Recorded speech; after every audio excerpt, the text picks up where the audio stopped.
start the show. Start the live stream, Andrew. All right, fantastic. We're live streaming this, ladies and gentlemen. We are now live on YouTube and Rumble. But it's not called Rumble Time anymore because they're not giving me any money anymore. So it's just a Jimmy Dore show because fucking self-financing. And here we go. We've got a great panel for you. Let me bring out our first guest. You've seen him in Anchorman. You've seen him on the Sarah Silverman Show, Bob's Burgers, the Mr. Show on HBO. He's hilarious. Please welcome Jay Johnston, ladies and gentlemen. Hey, Jay, come on out. Good to see you. I appreciate it. I like a guy who dresses up. Thank you very much. You look fantastic. How you feeling, Jay? Feeling pretty good.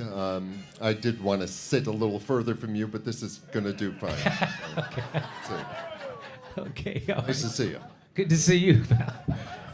Good to, is that a Trump tie or is that just, what? Yeah, it's one of his high school ties, and I got it for half off, so. Okay, fantastic. Did you use a stable coin to buy that or just? Yeah, definitely. Absolutely.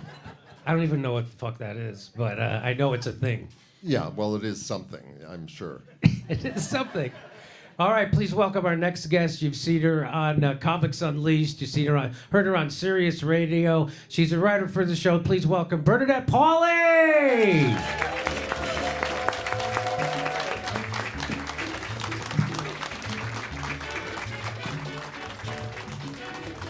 Hi, Bernadette. How are you? I'm good. How are you, Jimmy? Good to see you. Now, you're moving tomorrow. I'm moving tomorrow. So this is my send-off. Yeah. With you great people. Thank you so much. She's going all the way to Van Nuys, so it's no, you're actually moving to the East Coast, right? I'm actually buying a luxury condo in Israel. Oh! Yeah, they've got some beautiful stuff over there. Good deals. Jesus Christ. You are such a C-word. Anyway, here we go. Our next guest, you know him from the YouTube show 5149. It's everyone's favorite. It's James Lee, ladies and gentlemen. Hey, James. Good to see you, brother. Oh, he picked my light. Mike, come fix my light. I need someone to fix. I need light. Okay, that's all right. No, that's all right. James, have you been drinking? Is that why you bumped into? Look, I wasn't given the instruction to walk around the podium, but he didn't mention the light. Oh, okay. I'm sorry. He didn't mention the light. Well, I'm gonna fire you again from Breaking Points. Oh, see what happens? He just fucking did it. Okay. See, it's not because of my drinking. No, I spend a lot of time on the lights, and then you hit it.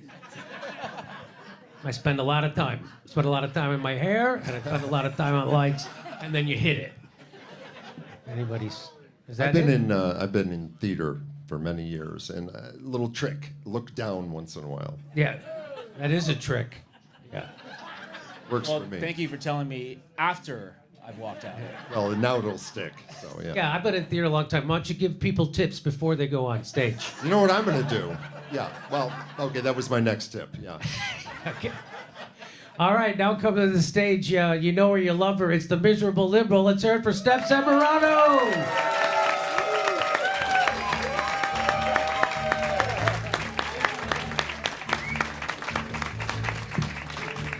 Hi, Steph. How are you feeling today?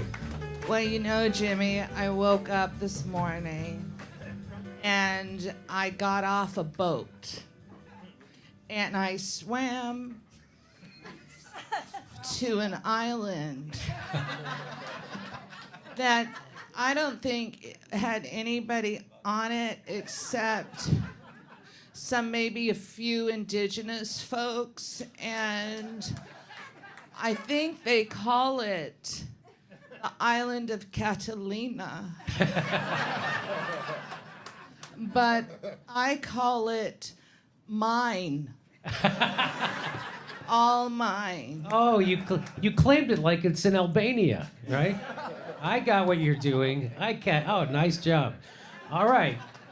So today is Juneteenth, and the best thing about Juneteenth is that parking's free on the street. I don't know if you know that. Did you know that? All the meters free. I didn't know that. Yep, meters are free today. So if you fed them, you're just paying the man. And we just voted to raise our taxes anyway in Los Angeles. I don't know if you know, not the people who actually voted, but the mail-in ballots. That's the. I'm not shitting. That's true. Our sales tax is going from 9.5% to 10.25 or something like that. Yeah, that's right. Yeah, I know. You didn't know you didn't vote for that. You didn't vote for that, but then the mail-in ballots, pretend votes, they voted. We should get rid of mail-in ballots, I think. What do you feel about the mail-in ballots? I think we should get rid of them. No? That's actually how I vote. I vote in mail-in ballots, but I'm willing to get rid of it because I think they're rigging the elections with the mail-in ballots. I really do. Anyway, not here. You don't think? It takes away from getting out and voting. It does take. Yeah, you're supposed to go out and meet people, right?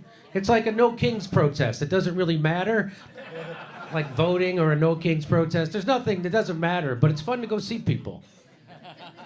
There's a ballot measure this November to get rid of mail-in ballots, but mail-in ballots are allowed for that. You can vote by mail. Boy, I wonder how that election's going to turn out. I guess we'll have to wait about 6-7 days afterwards. Then we'll find out. I thought I was kind of forward-thinking. I use a dry erase marker when I do my mail-ins. Oh, So that is forward thinking. So it's easier for them to switch it when they need? Yeah, nice. So it is Pride Month also. I don't know if you guys know that.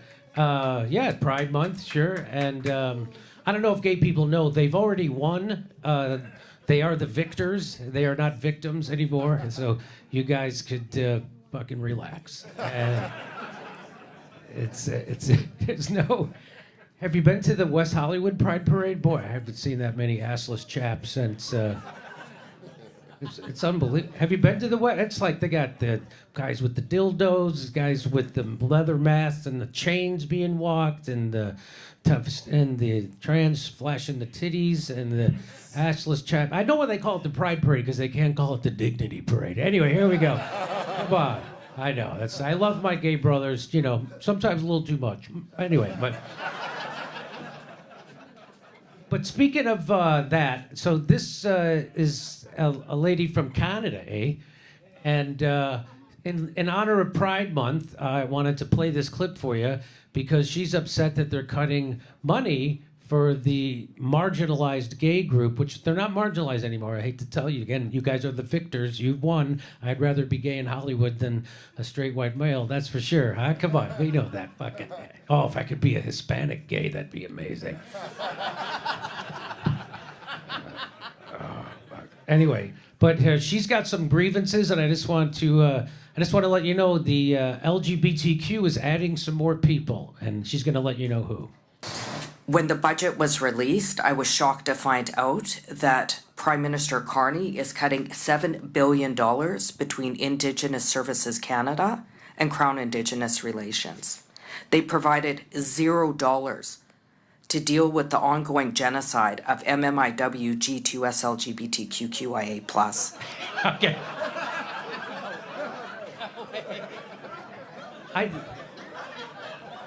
I think that's my Wi-Fi password.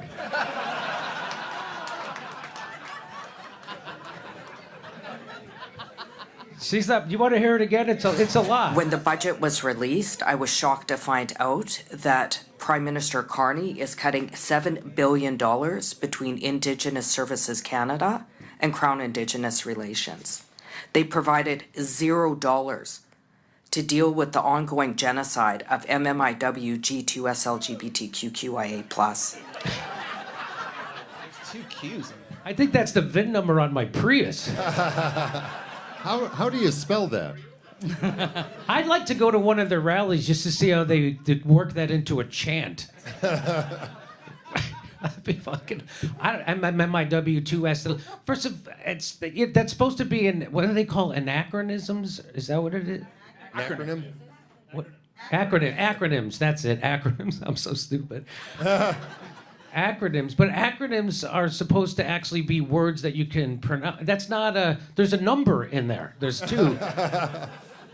So that's not even an And a plus, yeah. yeah. But she keeps. There's more to this. Let's Well, you know listen. what, Jimmy? She could have just said everyone except white men.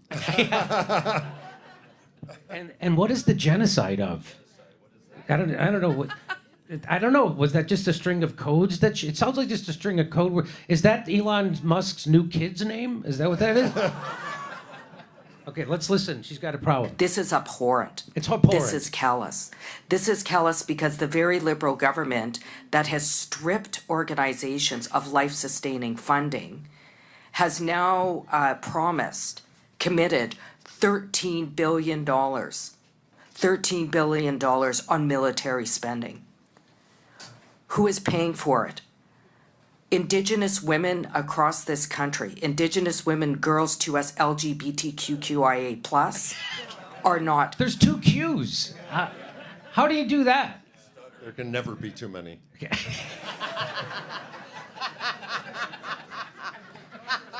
I mean, I'm worried about a genocide, and I'd like to help the women, but their name sounds like a part for my oven light. I mean, Safe. In fact, rates of violence are increasing. And what is the Prime Minister doing? He is turning a blind eye on this violence.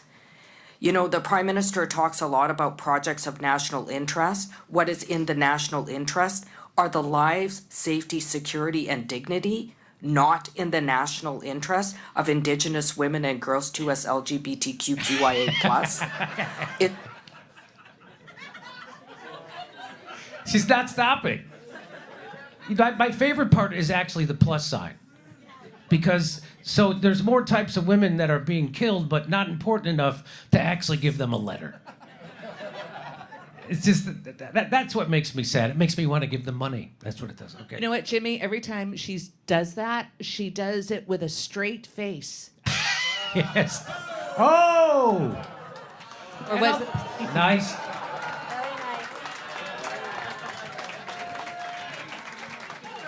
Well done. The Prime Minister okay having Indigenous women to as LGBTQIA+ family members and organization coming to Parliament begging time and time again to see our humanity?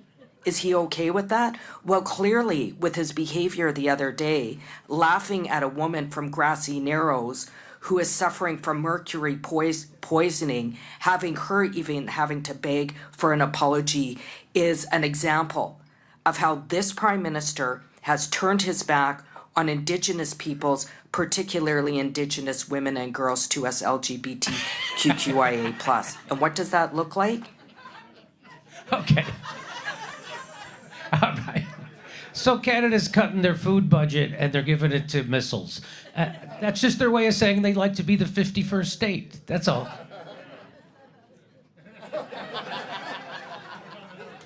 Okay. By the way, I want to see a DNA test for her to prove her heritage because she looks Sicilian and she's talking utter bullshit. Okay. Anyway. Well, what letter is she? Did she say? Did she identify or no? She did not identify which one. I think she's M. She's one of the M's, right? I don't know what the M stands for. Does anyone... I thought it was MF. Okay. You know what she looks like? What's your friend's name? She looks just like Alex Borstein doing character.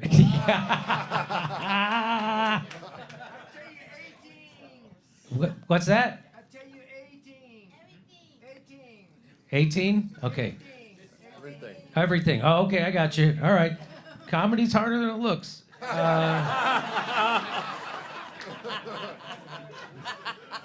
Yeah, we make jokes, but I think that it's important that we, understand that this group, the is very serious. It's very serious. Do you want to hear the whole thing one more time? I want to hear it one more time. When the budget was released, I was shocked to find out that Prime Minister Carney is cutting $7 billion between Indigenous Services Canada and Crown Indigenous Relations. They provided $0 to deal with the ongoing genocide of MMIW G2S LGBTQIA+. I mean, it's amazing she can even remember that. Okay, all right, let's move on. Oh, by the way, so somebody, Frankie Stokes from Stu Peters' show, he decided to go to Congress and ask the Congress people, who are they Israel first or are they U.S. first? And let's watch. What do you?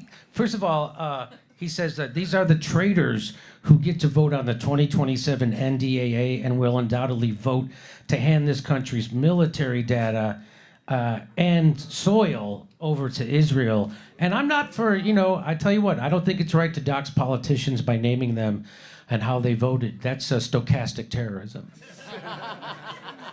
So let's watch some of this.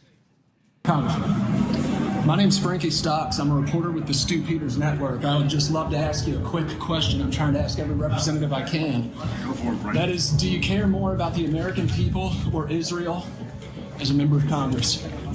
I don't think they're mutually exclusive, Frankie. Can you elaborate? They're our best ally. Are they?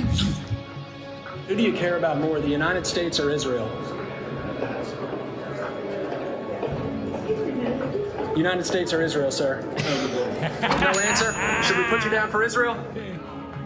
Have a good day. Who do you care about more, the American people or Israel? I'm on a fake phone call. It's an easy one. American people or Israel? I'm doing a fake phone You call. don't got to fake a phone call. American people or Israel? Who do you care about more, the American people or Israel? The Hold on, American I'm people or Israel, texting sir? BB. Who do you care about more, the American people or Israel? First of all, Joe Morrell, he looks like he's more interested in what's for lunch. Come on, am I right? Come on. He kills more. He's my. I stand with the porterhouse. That's what I stand with. And by the way, did Israel take your neck? What happened? Anyway, look, he gets $162,000. Wow, that's a lot of money. No answer?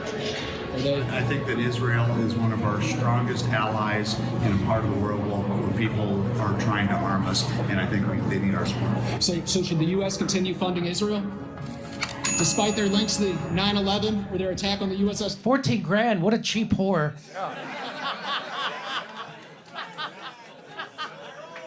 Liberty?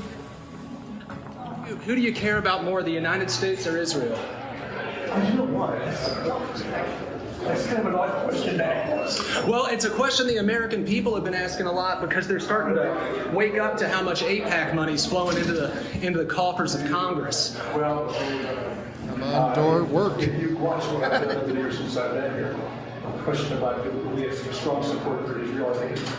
Maybe you get Israel donate some money for faster elevators. It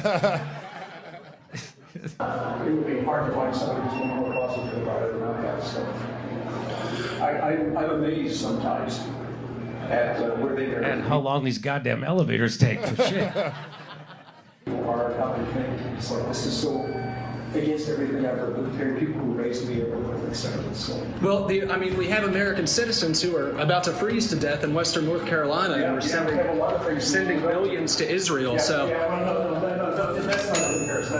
Well, it is a comparison because the money's going out. It's all coming from the same people. It's coming from the taxpayers, sir. Who do you care about more, the American people or Israel? American people or Israel, sir? Sir, they're equal, or are you certain? We are tied together as one. They are just like the guys on To Catch a Predator when they get caught and they run away guilty. And it's funny because they're covering for pedos. Ah! It's, you know what they should do? They should show up with a plate of cookies because they always grab the cookie and To Catch a Predator. Like, these are good. My wife's about to be ruined. Serving Israel, or you're serving America? I stand with Israel. Okay, so can you answer the original question? Who do you care about more, U.S. or There's Israel? no variance. It's like you asking, do you love your wife more than your daughter? Well, And you said it's a simple question. It is. Do you love your wife more than your daughter? I love the That's United not a States simple more than I love question at Israel. all. It's a very You simple have question. Great love, and you as a human being, you express that love, and you have core principles that drive you to your love for your wife and your love for your. Imagine loving bribes as much as you love your bride. He has Netanyahu's name tattooed just above his vagina. Doesn't he?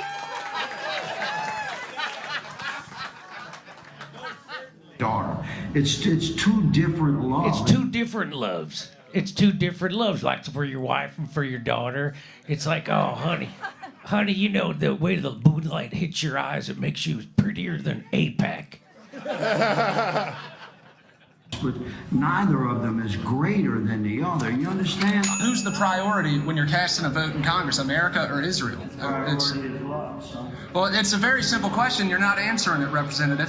Again, it's only 19 grand, but what they're actually more afraid of is AIPAC funding an opponent of theirs in a primary. That's what they're. So it's not actually the money that they get; it's the money that they're afraid they'll give to somebody to take them out. That's what that is, right? Okay, all right. And yeah, it probably is a down payment, and they'll get a job at that. Exact, very good point, sir. Put this guy in the panel. This guy's making. I think that the question should be who do you love more, your wife or the guy at AIPAC who's bribing you? Okay, there's more to this. Who do you care about more, the American people or Israel? American people or Israel, sir? I like that look. Like, how dare you? He was just like. Who do you care about more, the American people or Israel? No answer? Who do you care about? Boy, it's like this is like a new aerobics for the Congress people. You ask them who they stand for, Israel, the United States. I gotta go. Oh my God. More the American people or Israel? Dale, people or Israel, sir? Dale Strong looking pretty weak when it comes to that question. Who do you care about more, the American people or Israel? Now, Jimmy Banana. Come on, Jimmy. Oh, no answer? Jesus. Who do you care about more, the American people or Israel? It takes her voice away, this question. Well, who do you care about more? How about American people or Israel, sir? These are Who the do you people. care about more, the American people or Israel? American people or Israel, sir? This is pretty amazing, is it not? Is it so hard to say you care about the American people who you're here to serve? The American people believe that Israel holds disproportionate influence over our own government thanks to organizations like AIPAC who are pumping millions of dollars into American politics promoting Israel First policy. So, If you want to share this information, you're doing a great job. it's not misinformation. We have the campaign It's finance report, sir. misinformation. It's not misinformation. Do you care more about the American people or about Israel? Where are you from? The Stu Peters Network. Stupid. Where are you? Are you from one of those fucking Americans? Where are you from? The U.S. of A? The show just released a film called Occupied on this very subject, which I highly recommend to look up. But can you answer the question, sir? Do you care more about the American people or about Israel? I'm an American. I care more about the American people. You care more about the American people? I care about all people. Right, but should Americans take priority over Israel? We know AIPAC's pumping hundreds of thousands of dollars goddamn in elevator commercial already. candidates. Goddamn They're it. obviously getting some sway there. Should AIPAC register as a foreign agent? I think this elevator should register as a fucking slow agent. No. Jesus Christ. Yes, sir. Are you one of those people? Yes, sir. Yeah. Stu Peters Network, Frankie Stocks. You know where Asking the the questions stand the American people See his want answered by finger? their representatives. I appreciate that. Yes, sir. Make it a party, but thank you. Slowest doors in the world. Congressman. Here's my Quick second, favorite I'm guy. Frankie Stocks with the Stu Peters Network. Trying to ask all members I can this question. Very simple. Who do you care about more, the American people or Israel? American people. You are the first to have given me that answer, sir. Thank you. Yep. The first one! Fantastic. Wow. How much do they pay him? What's his price? Yeah. It's a good question. I wonder who's paying him to say that. Yeah. We'll never see him again. Oh, you're right. He's going to get primary, that guy. Yeah, he's going to kill himself. The first sign. He's going to be tragically found unalived. Yes. Yeah. Okay.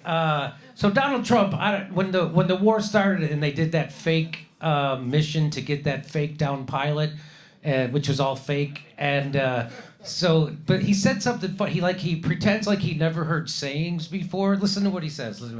John Ratcliffe, he did a phenomenal job that night. He did something that I don't know if you want to talk about it. If you want, you can. I'm not sure you're supposed to. I'm not going to talk about it, but.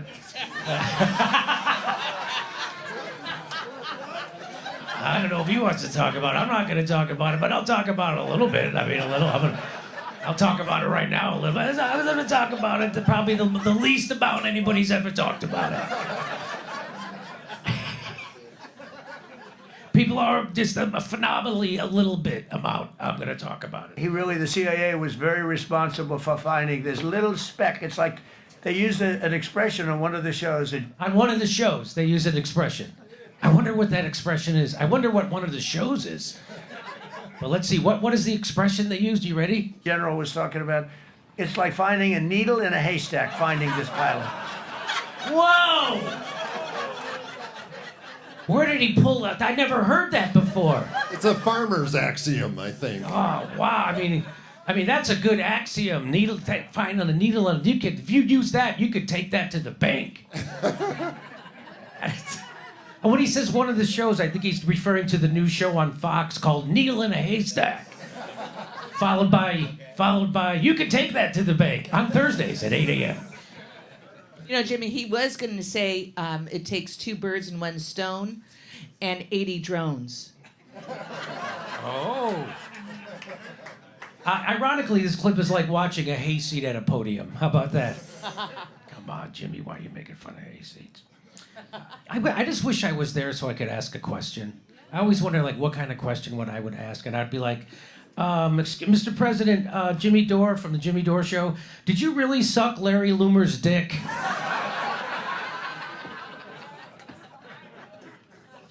That would be my question.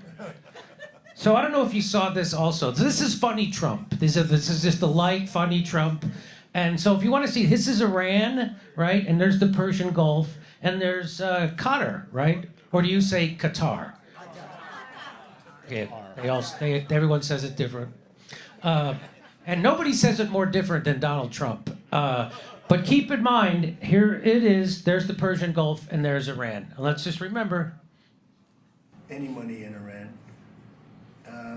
Working with Qatar and the people of Qatar. Qatar! I didn't know. Boy, have I been saying it wrong. I've been pronouncing the Q, it's actually a G, like guitar.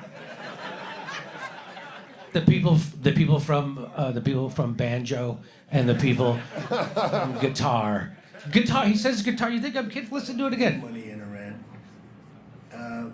Working with Qatar and the people of Qatar was really a pleasure.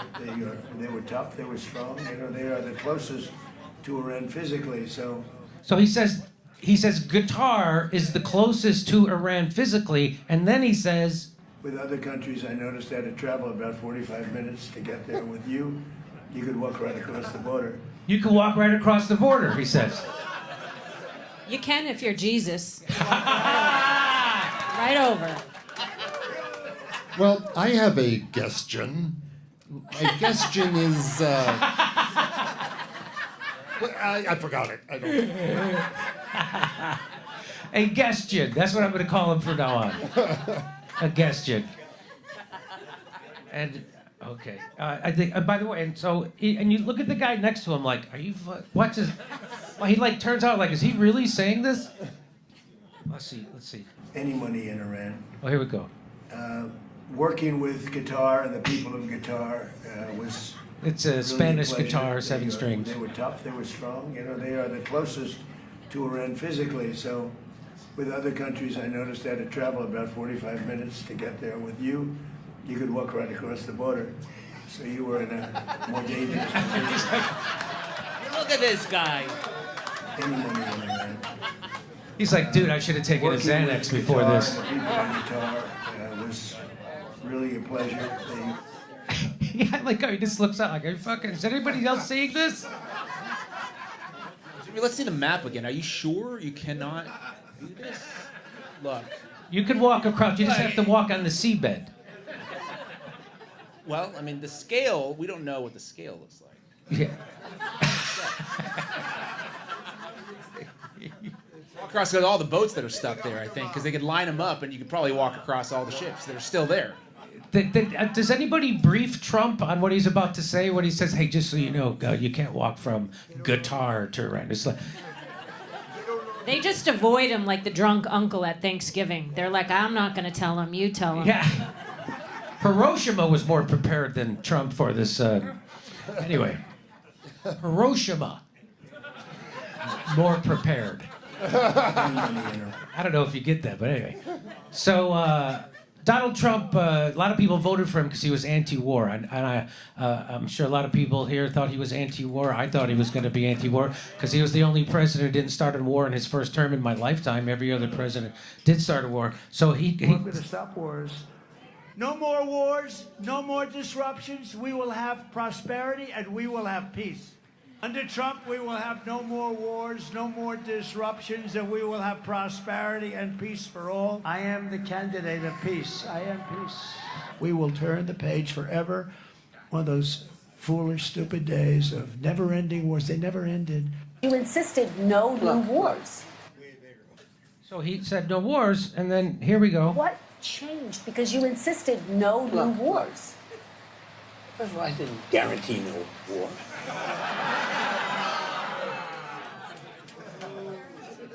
He didn't guarantee it. Go ahead. He only promised it. All I did was promise it over and over and over. That's not a guarantee. There's no legal obligation. A guarantee comes with legal obligation. A promise, people break all the time. There is a legal distinction, Jimmy. That's pretty awesome that he did that. What changed? Because What you changed? insisted no new wars. First of all, I didn't guarantee no war. Okay.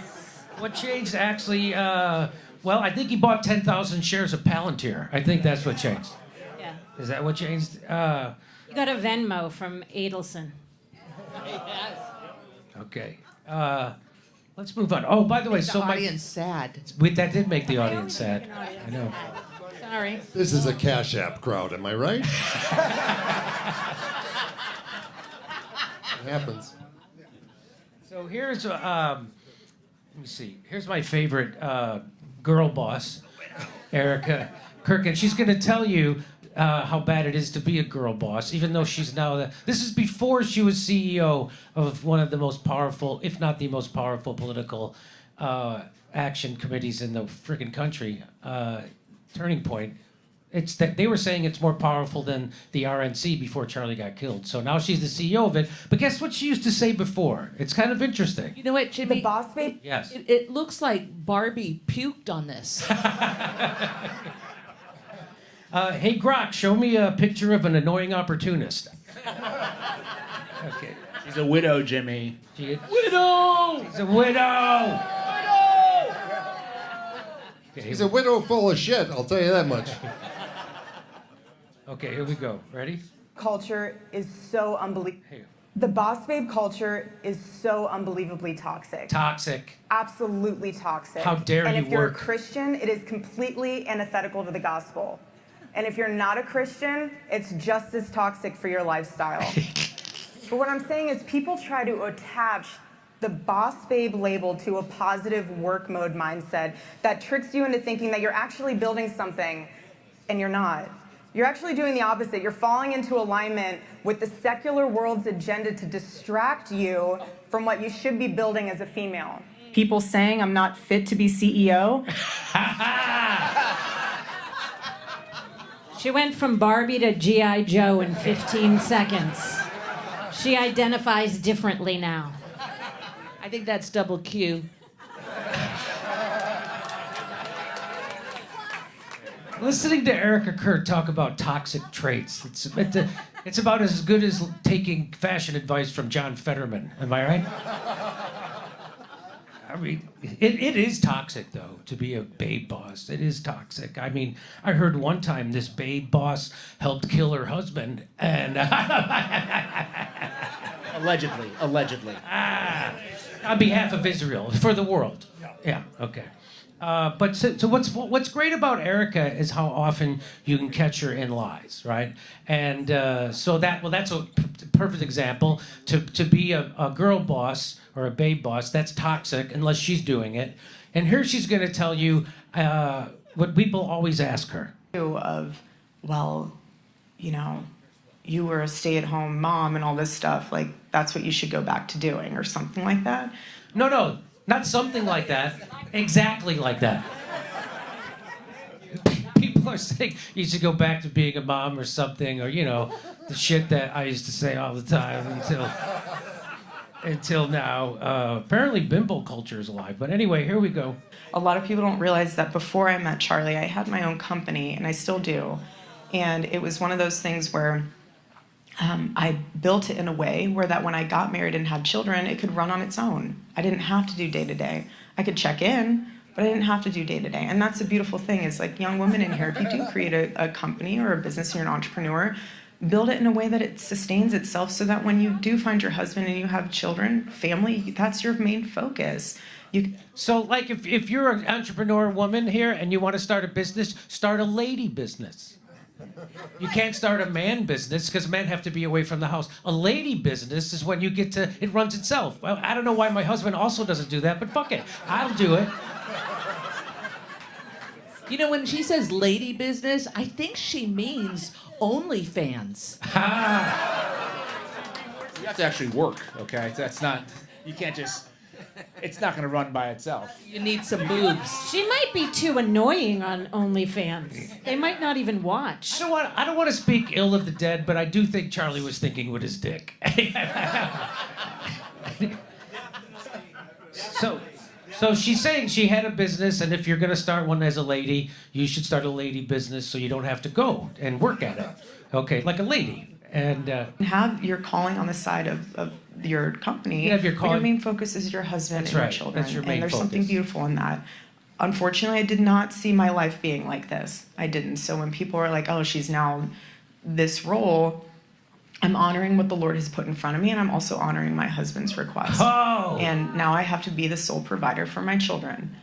So that's why she's doing it, because her husband's dead, and it's what the Lord put in front of her, because the Lord, you know, took her husband for Israel, and that's what the Lord does. Those who bless Israel, the Lord will bless. Anyway, but now she's the sole. You see it right there. She's the sole provider for her children, which is really why she's doing this. But of course, that's a lie, because here she is saying the exact opposite. Let's watch.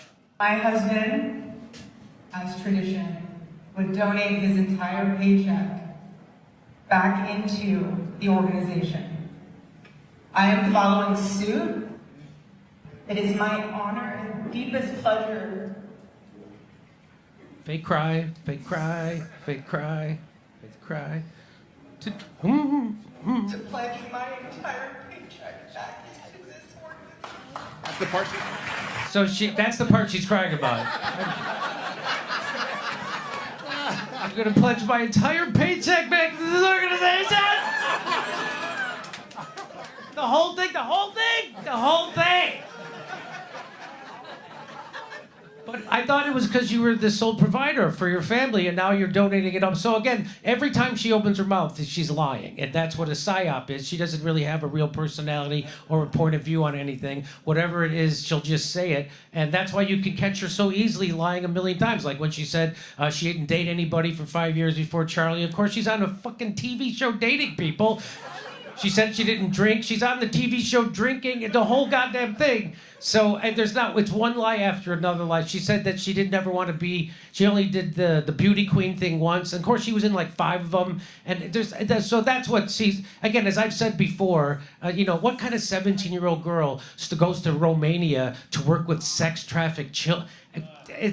Right? And then, Me? Okay. I'm not a 17-year-old girl anymore. Besides, the summer was a crazy summer. But I want to hear. Let me hear the question she gets a lot. Here's the question. Why you were a stay-at-home mom and all this stuff. Like, that's what you should go back to doing, or something like that. Hey, you know what? You know what else?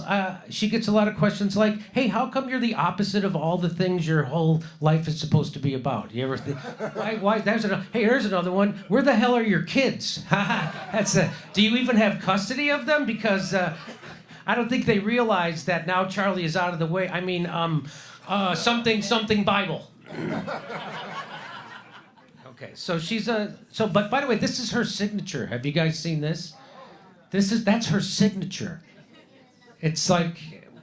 Yeah, but that's not her fault because her talons get in the way. Her dew claw gets right in there. That's her signature. That's how she signs her name. Hey, what's so psychopathic about that? A lot of people stab right.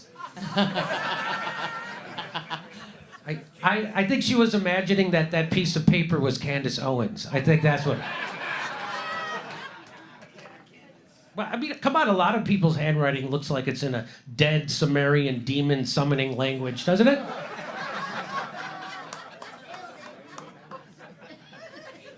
I haven't seen another letter writer this creepy since I gotta go back to Tyler Robinson. I'll get you. I don't suppose, can anybody read it backwards to see if she's saying she's the Joker? By the way, they did a little research on this. What it says about her, it says that the strike, a signature where the letter is extended into a line that crosses through the entire signature is often called strike-through. Experts suggest this indicates heavy inner critic, feelings of self-doubt or frustration with personal achievements. The scratch-out effect, visually, a strike-through resembles crossing something out. Analysts often interpret this as a subconscious desire to negate, hide, or alter one's own identity. Ooh. So there you go. She is the Joker. I wonder what my handwriting says about me. I should put mine up there. I should have. Fuck that. I'm not doing that. I know too much about myself. Oh, so I was on Tucker recently, and I told the story of thank you very much. Of why the Tyler Robinson is the killer doesn't line up at all, right? And I also made fun of Erica Kirk, her way of grieving, because everybody grieves differently. And but Ben Shapiro did not take kindly to it. Ben Shapiro, who... by the way, I don't know if part of the MOU agreement is that his eyebrows are going back to their 67 borders. Anyway.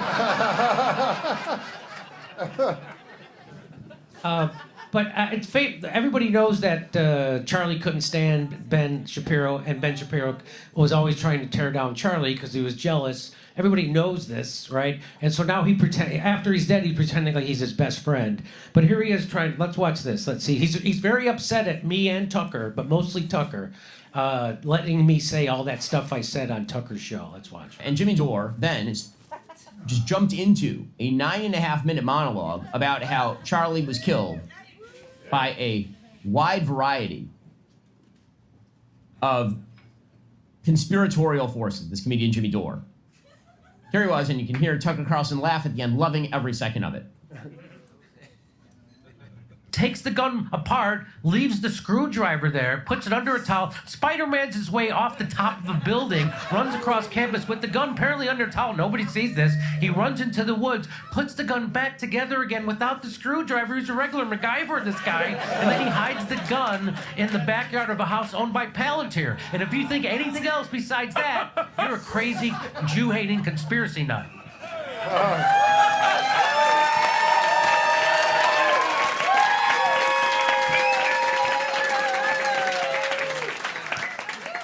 And Tucker's got a good sense of humor. You can't, laughs are involuntary. You can't. I was coming at him hard with that. He had no defense to that comedy. He's a mere human. Okay, watch how Ben reacts to that.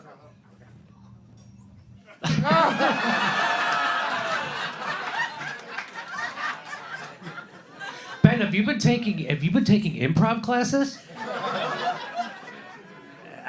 It's about, wow. So I could just hear him. Okay, when we come back from the Tucker clip, stay on me while I lift my giant eyebrows in phony concern. That's what that is. Okay. You know, Jimmy, a lot of people don't know this, but Ben Shapiro just came out with a new eyebrow candle. It smells like dick. Nice. I just want to stare at him. So look at me. Look at me. Like Dan Bongino. Look at my eyes. That guy is, man, the things ALP does to your brain. Same episode. So he says ALP. So that's the nicotine pouches that Tucker takes. It's called ALP. So he says, oh man, the things ALP does to your brain. Yeah, what it does, it gives you clarity so you can see when there's an assassination that's being pulled off and fed it to you around it, and it's not the truth. That's what ALP does for you. It allows you to see through bullshit from the FBI. Kash Patel, who, by the way, always looks like he's smuggling coke up his ass.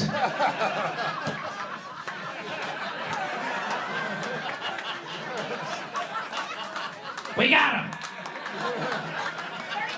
We got him. 33 hours, and don't look into that 33 thing. It's got nothing to do with satanic Freemason bullshit. Everybody, the FBI worked with the local police and the state police and the campus police, and then we got him. And then, his dad turned him in. Anyway, that's how it worked. So... Here's Jimmy Dore mocking Erica Kirk for at least I like that he can't stop saying my name. It's fun to hear my name said by other people. I'm not gonna kid. I'm a narcissist in that way. I like to hear it. So he gets my name right. He's no Bill Maher. Put it that way. Breathing wrong. To Tucker Carlson, remember, great friend to Charlie Kirk, great friend to TPUSA. Again, I don't think that you have to be friends with somebody to defend their widow. I really don't. I don't think you actually have to be close to that person or any. I think that actually you can just defend the widows of people who get shot from conspiracy theories about how they did the shooting. Hey, by the way, Ben, if there's no conspiracy, then why do your eyebrows look like blacked out pages from the Epstein files?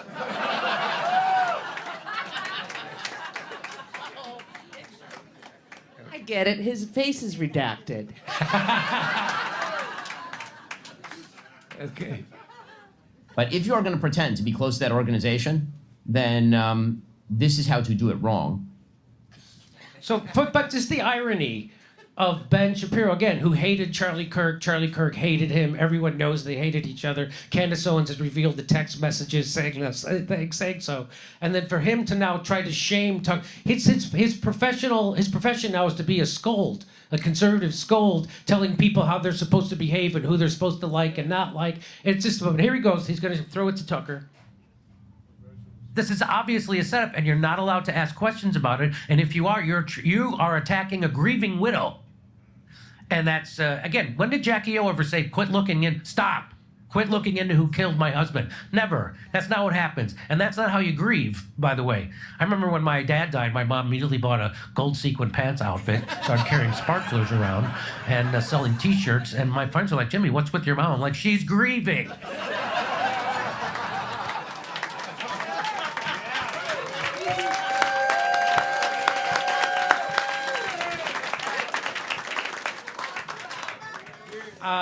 I've grieved more than Erica Kirk when my Grubhub was 10 minutes late.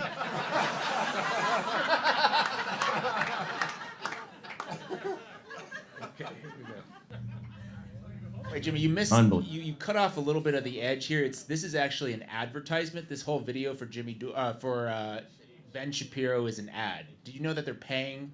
No, I didn't know this. Full episode that plays before you watch another YouTube video. No, that's how he's getting his views. Oh, no kidding. Yes, people have posted screenshots online. It says ad, and it's like an hour long because it's this whole episode. Oh my God. That's how you.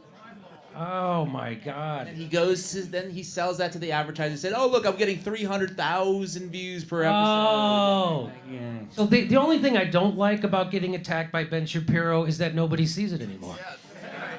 Unless you play it, you're giving him more views. He's going to get more views off of this than he got off that video. Yeah. Well, that was on Tucker. Hang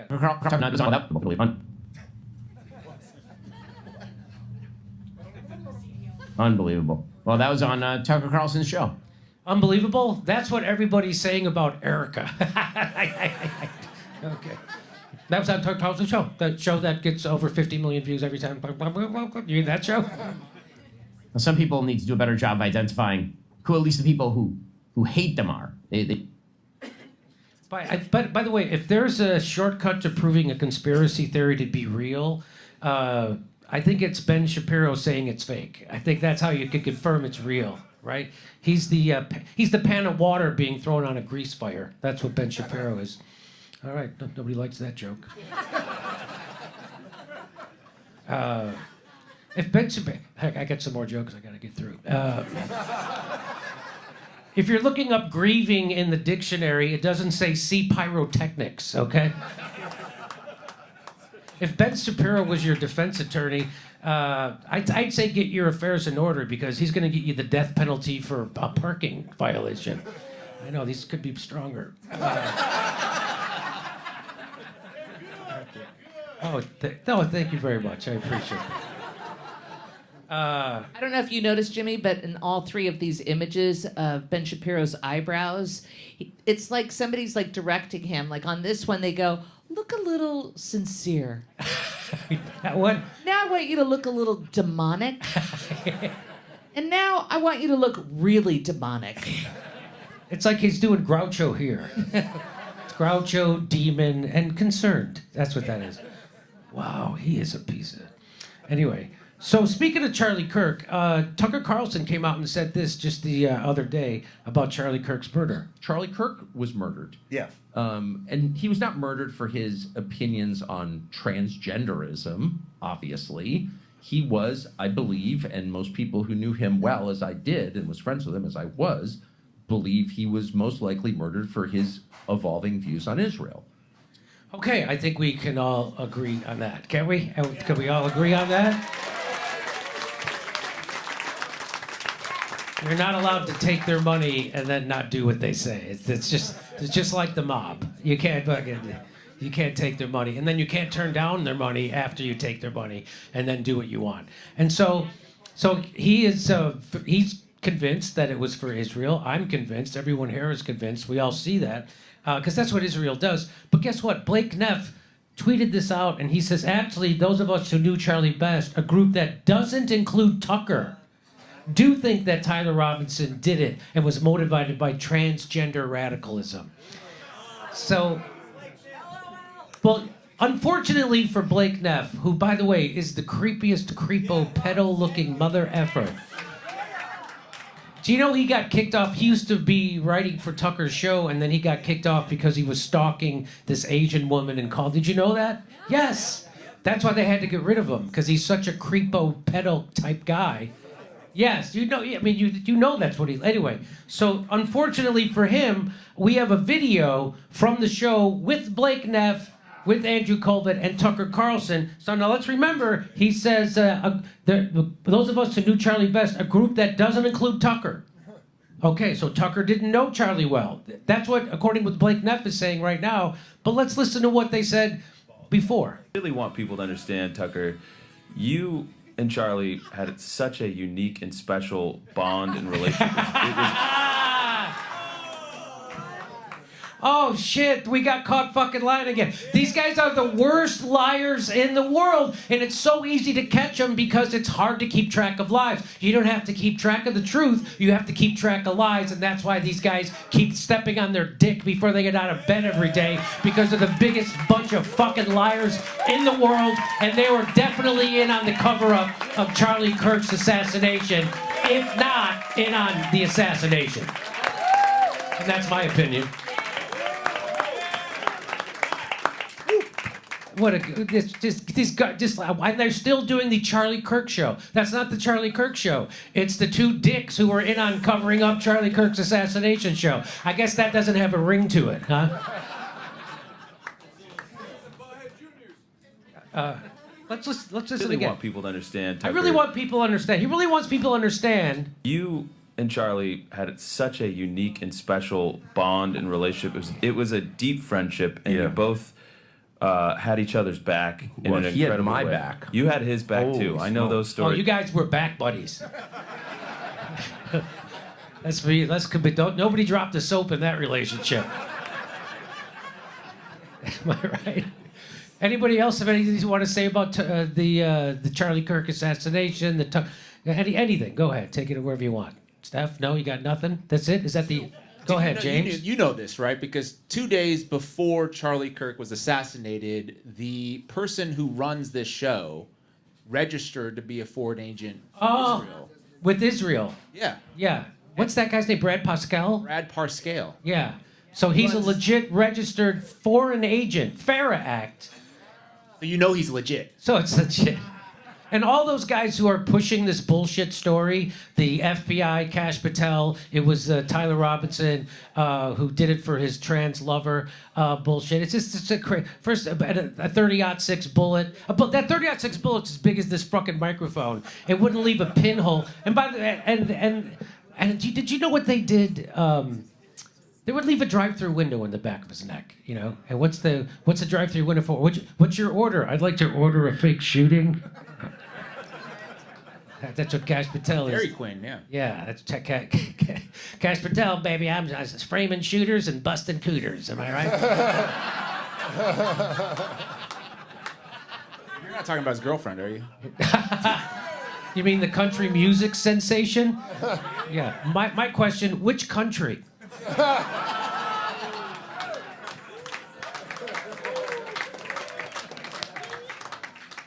Doesn't Kash Patel live with this gay billionaire lover in Las Vegas anyway? Am I wrong about that?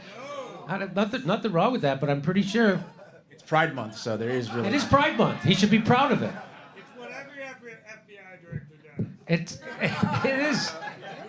And then like the month after the assassination, they have that Amfest and they set up the tent, right, where Charlie got assassinated, and they were selling tickets. You could go take a selfie under the tent. Yeah, they were doing that. I'm not making that up. That's because I guess for the people who weren't lucky enough to be there in person. Now you can have, and it was super realistic. They had feds there giving hand signals, and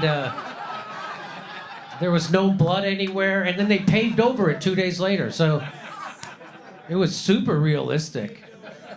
I know we're supposed to be, speaking respectfully of a widow. Widow.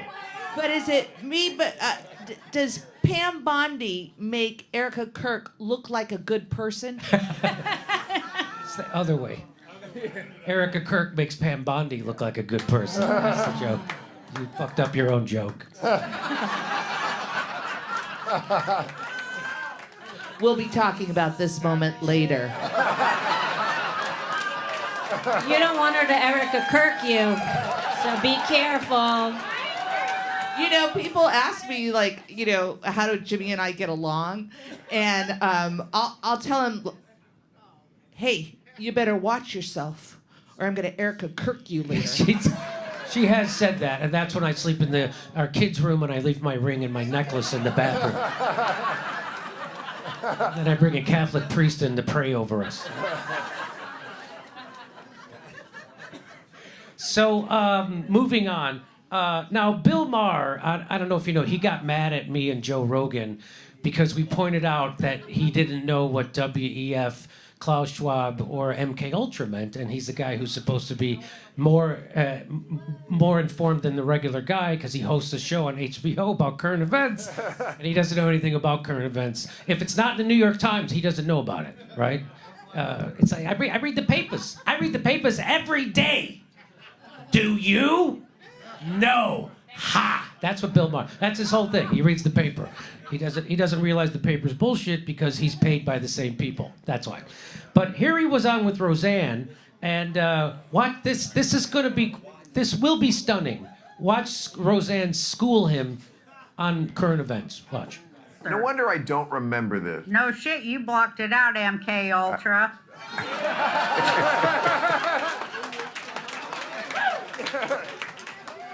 So she calls him MK Ultra, and what's his big response to that?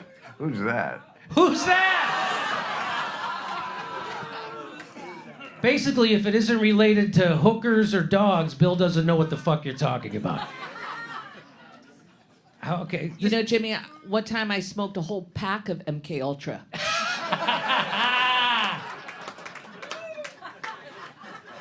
Let's watch it again. No wonder I don't remember this. No shit, you blocked it out, MK Ultra. Who's that? That's the mind control program you're under, Bill.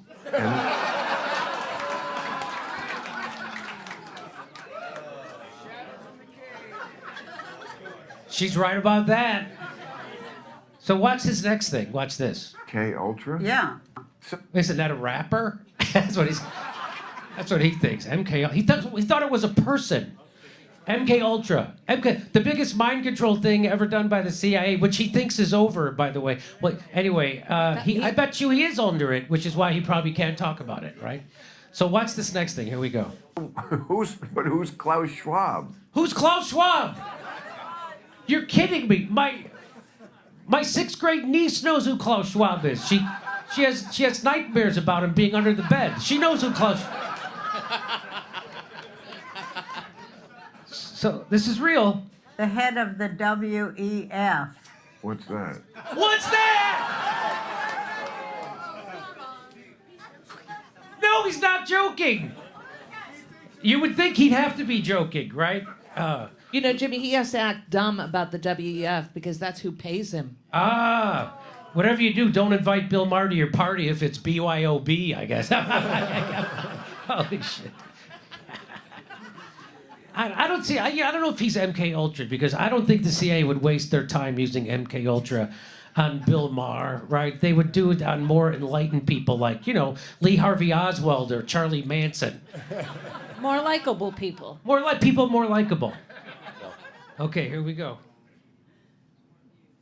Okay, I'll play the whole thing again, just so you get it. No wonder I don't remember this. No shit, you blocked it out, MK Ultra. Who's that? That's the mind control program you're under, Bill. MK Ultra? Yeah. So who's Klaus Schwab? The head of the WEF. What's that? Google it.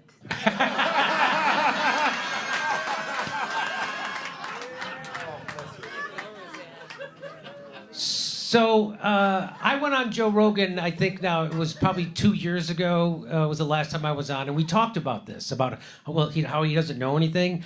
And apparently it really stuck in Bill Maher's craw because he brings it up 2 years later. Here it is, watch this. A couple of years ago, Joe Rogan and his guest, some guy. Hey, that's me!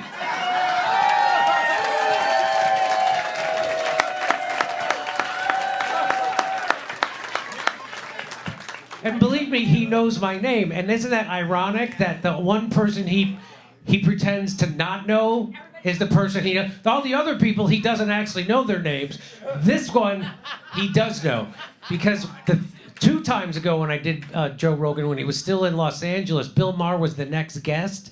And he sent his assistant into the studio to wait until I was gone before he would even come in the building. Yeah, that's because I've made fun of him for so long. And the play there is to walk in and pretend like you don't know me. He figured that out. He's doing it now. He's pretending like he doesn't know me. But of course we all know he does know me. You're putting me on your fucking show, Bill. I'm now on HBO. Thought I'd never be on HBO, but I'm on HBO. There you go. Okay, here we go. Hang on. Nope. A couple of years ago, Joe Rogan and his guest, some guy, took me to task for not knowing what WEF or MK Ultra was. He doesn't even know what the WEF is all about. He didn't even know what MK Ultra was. Okay, all right, guys. First of all, it's so much easier to play to an audience that also knows just as little as he does. Which is why they're all laughing right now, because they're like, I don't know what the fuck, what does that do? I don't know. I'm at a Bill Maher show. I'm supposed to know shit? I don't know anything. So now he pretends he does know. But it was clear he didn't know, and now he's going to pretend he does know. Watch. WEF is World Economic Forum where the billionaires meet every year in Davos. Yes, I do know that. I just don't call it the WEF. If I hear Joe Rogan say WEF, I just assume it's some form of professional wrestling organization. No, but it was Roseanne Barr who said it. It wasn't Joe Rogan, so we caught you in your fucking lie trying to cover up for your stupidity. Ha ha. It wasn't Joe Rogan. It was Roseanne Barr said it, you fucking douchebag.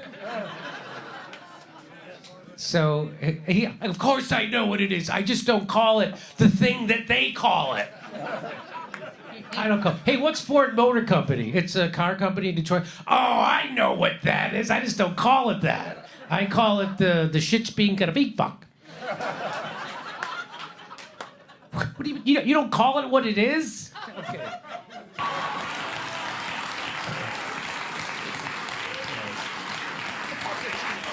And MK Ultra, okay, the old CIA program where they experimented with LSD. Yes, I've read about it. I just don't use the decoder ring. No, you haven't read about it, Bill, because if you did, you would have known what it was when she said MK Ultra, and you said, who's that? You don't know what it was, you didn't know what it is, and you are MK Ultra, and I think Roseanne is right. Let's give Roseanne the win on this one. And he thinks MK Ultra is the only thing they ever did was give LSD to people without them knowing. That they think that's all it is. And he thinks it's over and it's something they did in the 60s. It's living proof that he is fucking MK Ultra. I think that is. Oh, I'm pretty sure he Googled it. I bet he did. Okay, anyway, all right, we're gonna move on. Get last jokes? Anybody want to get their last jokes in? Done? Okay. Yeah, let's go ahead. Go ahead, share it with the group. Okay. Yeah, we should. I bet. Thinks James Jesus Angleton was the next savior. Who's that?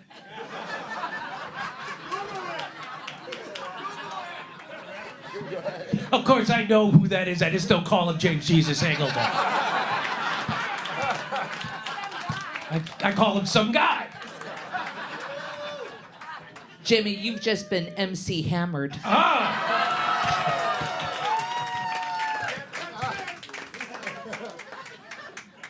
Okay, now, a lot of people had... So let's remember, Juvenal said... I don't know if that's how you pronounce it. That's Juvenal. Is that how you pronounce it? Who knows, right? JVUENALQQ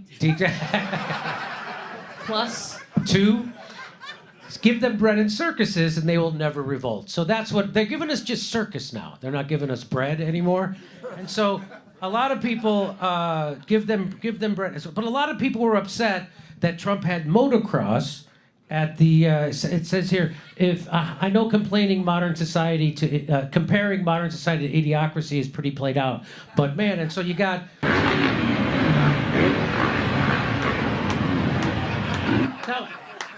Now, I'll be honest. At first, I hated it. I was like, oh, shit, are you really doing that at the White House? It kind of made me cringe. And then I thought about it.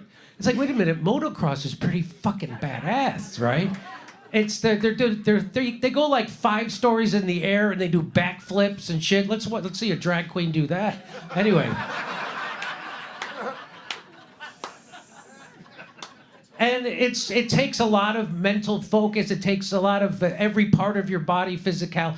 And in fact, I like what this guy says. He says, Deegan, Carmichael, Pastrana, Twitch, McGrath, Sayers, 6 of the greatest American moto supercross athletes of all time are showcasing their talents in the capital of the United States. And you're bitching. Shake my head. Why? I was just saying the same thing to those starving kids in Gaza. But anyway, but listen to this. So they did actually study motocross people, psychological characteristics of young motocross riders based on Hungarian championship riders. And it says that the present study is part of a larger volume of research investigating the under-researched area of the mental and psychological contribution of motocross riders, the control of pre-competition anxiety of varying intensity, and self-confidence, also related to the intensity of pre-competition anxiety, and self-efficacy are considered essential in a high-speed sport where failure can cause serious injury to the athlete or have career consequences. The results of the study show that cognitive and psychological demands are significant in motocross and need to be the focus of further studies. Furthermore, motocross demands physical and mental fitness from the athlete, so the performance of the individual is crucial for success. Motocross requires the use of whole-body musculature in aerobic and anaerobic energy systems, the skills needed to control a motorcycle on a challenging course, as well as high-level mental concentration. So it's not like, again, this is cultural big chauvinism, or I don't know if you, it's like, it's the modern day version of the deplorables, right? Because people like motocross, there's some kind of lowbrow mouth breathers, when it's the exact opposite, right? And I think motocross is pretty badass. I actually do like motocross. And I don't know, Jimmy. It doesn't really compare to my 10,000 steps. And then some people got mad about... Thank you, Steph. I don't want to step on the laugh. People are enjoying that. So, but some people got upset, and they were posting stuff like this online. They were like, the same people calling the UFC event on the White House lawn a disgrace were fine with Joe Biden doing this bullshit on the White House lawn. And, you know, I'd say, first of all, people aren't going to agree with me on this, but why can't we have both motocross and drag queen titties? Vegas has both. And Eric Trump gambles on both of them. Come on. So, I just don't think it's a disgrace, but some people think it's a disgrace to showing highly skilled, motorcycle acrobatics and genuinely exciting feats of athleticism. Now, if Hillary and Kamala's birthday were being celebrated instead, we could have drag queens with dildo Roman candles reading to children while petting them with, kind of pelting them with vaccine syringes. That's befitting the dignity of the event. So, let's go. So this is from Matt Taibbi's Substack, and a lot of people are coming down on Matt Taibbi lately because he's turned into a fucking idiot. And but he still does some good work, and here it is. So he said, think tanks like Third Way talk down how Democratic coalition has hemorrhaged non-college voters in the last half century, creating a deep structural problem that could be catastrophic if they don't find a way to appeal to working class voters again. In normal times, this would be considered an emergency, but in the age of Trump, party leaders know all they need to do to be competitive is not be Trump. So Matt Taibbi's nailing it again, so he does. So this counterintuitive strategy of telling the whole demographics, we hate you and we prefer you to fuck off, but we expect you to vote for our off-putting package of niche lunacies, continues. So that's what he's talking about, the Democratic Party, that they shit on everybody. And what is the upside of telling Monster Truck and UFC fans that they're too déclassé for your coalition? What successful politician ever thought there was such a thing as a tacky vote? One assumes this insanity has to stop post-Trump, but it's getting tiring waiting for the gravity to return. So this is what they're doing. This is the new version of a basket of deplorables. Fuck all the people who like UFC, who like motocross. I like both those things. And what's the difference between fucking UFC and Muhammad Ali beating the fuck out of somebody? There's not any difference. I like both of them. I like watching guys beat the shit out of each other. So here's one more. Once upon a time, Northeast liberals just didn't know why people liked NASCAR or the WWE. Now they're moved all the way from I don't know it and I don't get it, but whatever, to that shit I've never watched and don't understand must be somewhere between porn and lynching.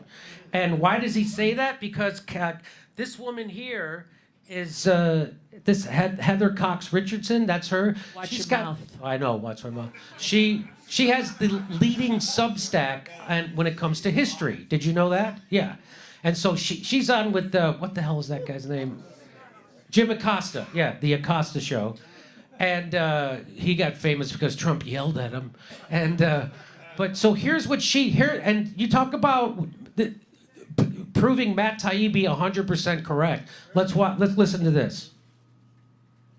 What you are watching Trump do right now is deliberately tear that apart. And he's doing so on the same cultural argument, of course, that people used to back the first Gilded Age. That is, these culture wars that turn white Americans against marginalized people of color. Right. That's the bottom line there. So, I mean, it's not really a stretch to say that the same impulse that created the UFC fight on the White House lawn is the impulse that really pushed lynching in the late 19th century. How crazy is that? Trump's White House won't even hang Obama's portrait.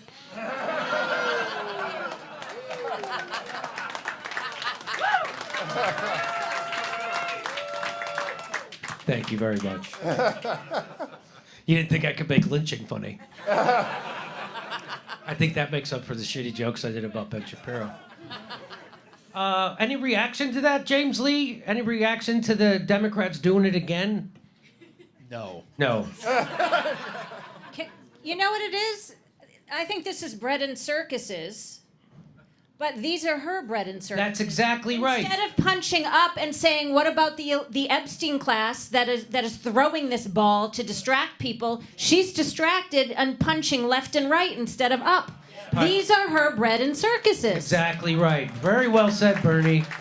It's like she's punching herself in her vagina. In her vagina, and it smells like Gwyneth Paltrow. Yeah. Yes. You know, if she didn't. You know, if Democrats, if liberals didn't have this kind of snobbery, they wouldn't have to pay homeless people to vote for them. Come on, you know it's true, you motherfuckers. And she's a historian. You know, speaking of historians, I wonder if she could tell us how many decades she's had this stick up her ass. Anyway, okay.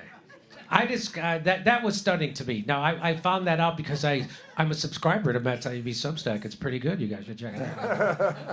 I know I make fun of him sometimes, but he deserves it sometimes. But sometimes he does great work. Like anyway, he hates me now anyway, so it doesn't fucking matter. He's probably drinking grape soda and eating a pizza right now, so it doesn't matter. He's got enough of the 7K, so he's all set. So he's back to eating stuff. He grieves differently. He does.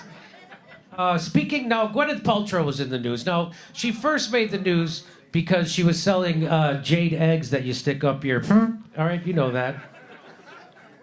I like my eggs over easy.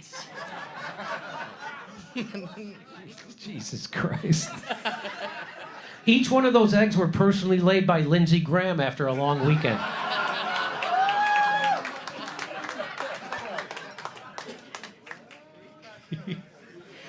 Hang on, let's see if I have another joke about this. But so there's jade egg and goop. Yeah, that's her thing, goop. I don't know about you, but seeing goop and vagina in the same sentence has kind of killed my libido forever. So Goop, she was fined $145,000 for claims that jade eggs about jade eggs for vaginas. And she's still selling them. They were still selling them. It's because they're free range. Ha!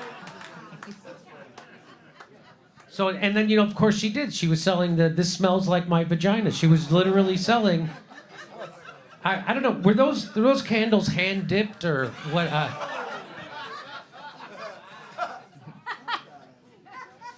What?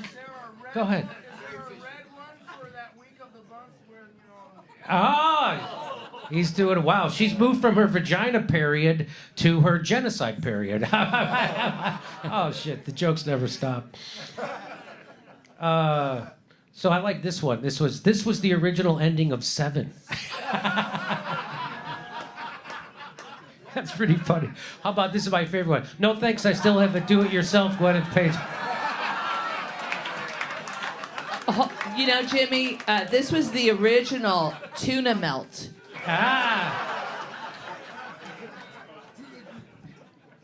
Wow, that's a funny joke.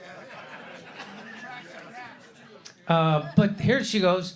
When Gwyneth Paltrow accused Palestinians of raping Israeli hostages, and she said that rape is not resistance, despite all of these allegations were lies, while ignoring the genocide that's been taking place since 1948. She said rape is not resistance or freedom fighting. That's what she said. Wow. I liked her better in 7 when her head was in the basket. She peaked then, and ever since it's been downhill. So, of course, you know she did a commercial recently, right? So she did this commercial.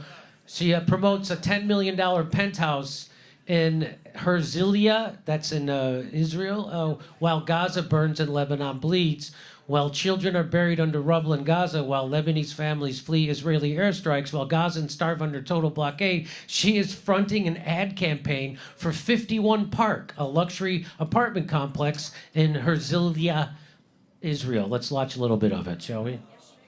Oh, not again. Who decided morning should be so early? Oh, I hate that I have to get up and not work all fucking day. Oh, who decided we had to get up so early? I don't know, probably people who work. Yeah. Yeah. Even my coffee needs a coffee. No, your conscience needs a conscience.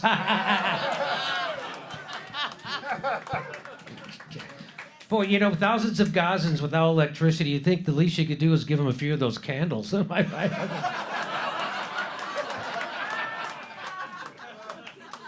Did she ever think about all those people in Gaza who don't have vagina eggs? Come on. Okay. Even my coffee needs a coffee. That makes less sense than having a candle smell like your vagina. It does. Here we go. She got bonus. Waking up for a morning run can be brutal.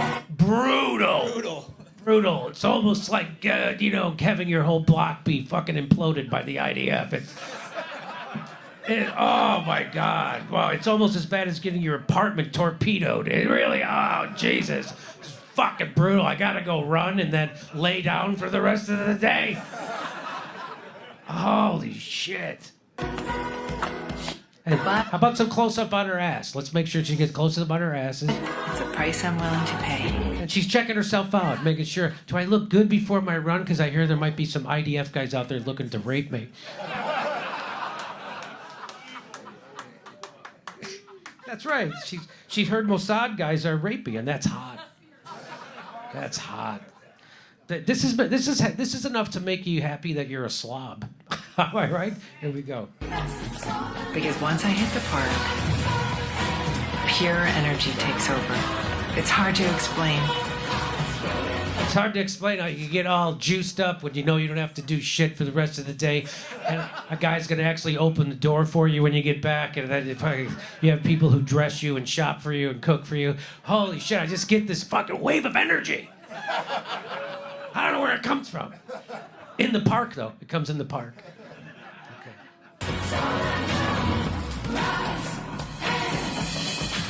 There's a reason the world's most iconic buildings are by a park.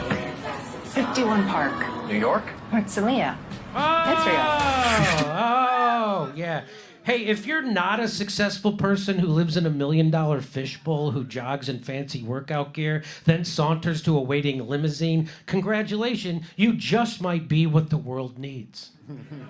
I know, should have worded that differently. You know what? I have an idea for a new candle for her. Oh. What a cunt. Oh! Whoa! I think it's a good one. Hey, Jimmy, do you want to know what's funny about that commercial? She shot the entire thing in Manhattan. She didn't even bother going. Oh, no kidding? Yes, the whole thing was in Manhattan. Oh, so she's even fake Jewing it. You know, when she did the ad, nobody's heard from her since. So she hasn't posted anything on social media or anything like that. So that's a win. Yeah. And the Jews love me. Don't get your. The Jews love me. I did a show just last night. There was all Jewish audience. Half of them were on the floor, because I dropped some pocket change. But what I'm saying.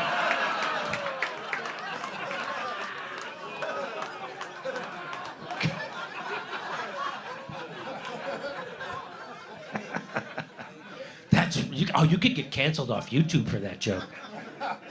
Okay. You know, Jimmy, also, I don't know if you know this, but Brigitte Macron has also been inspired by Gwyneth Paltrow, and she came out with her own candle. Oh, what is it? It smells like balls. Oh! I almost beat you to the punchline on that one. But the end of this commercial is my favorite part. Let's listen.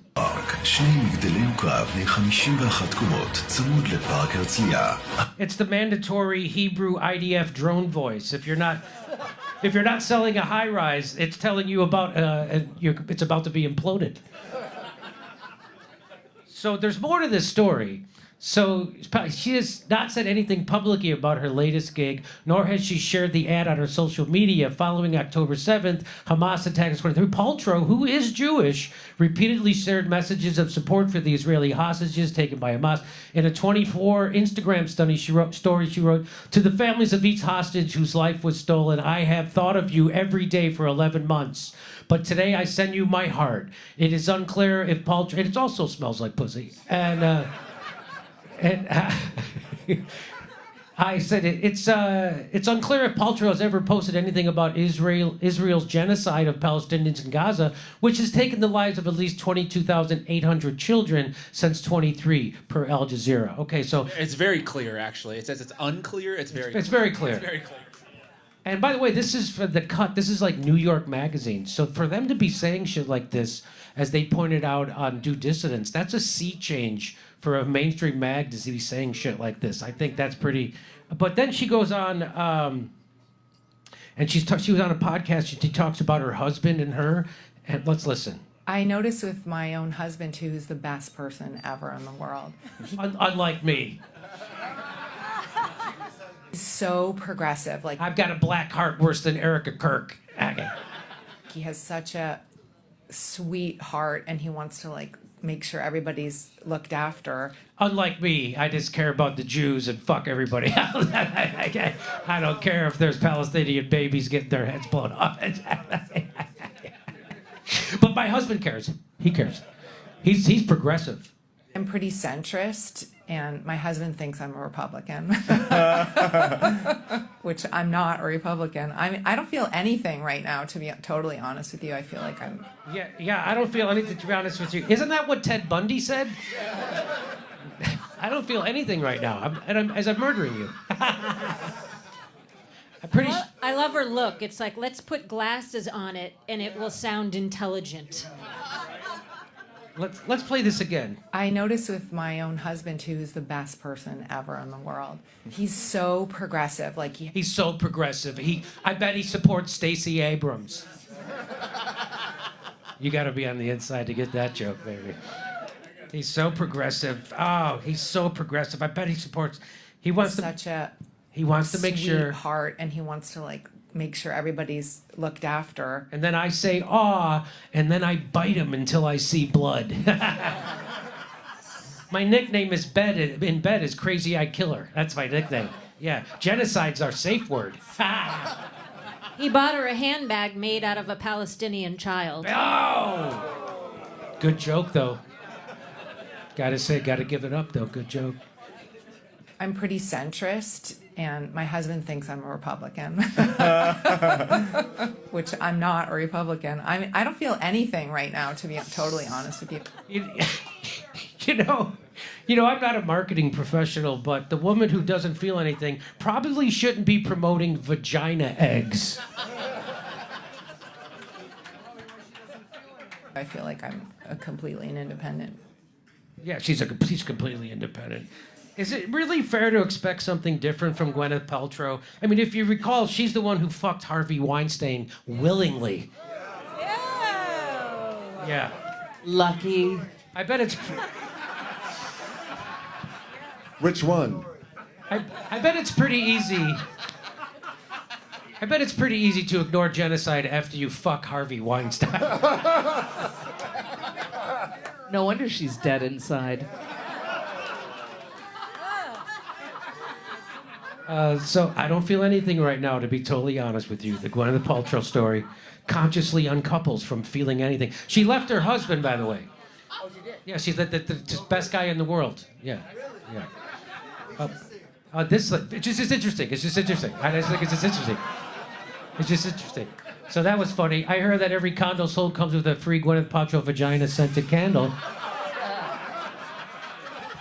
By the way, this Twitter account has been suspended. I think it was because of that. Yeah. Wow. Yep. Yeah. Wow. Yeah. I just got to ask, what does a room have to smell like to light that candle? Do not go in there. Jesus.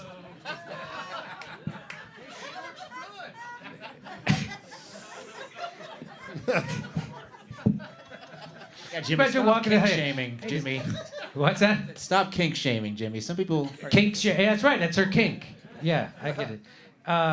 Can we stop piling on this MK monarch asset from a generational Satanist family? She's been through enough. You smelled that candle. Here's her new candle. Smells like genocide. There it is. Yeah. So then, this is from another article. It says, however, the Goop Lifestyle website founder is so hurt by the trolls' hatred and jealousy toward her, she compared the experience to surviving a war!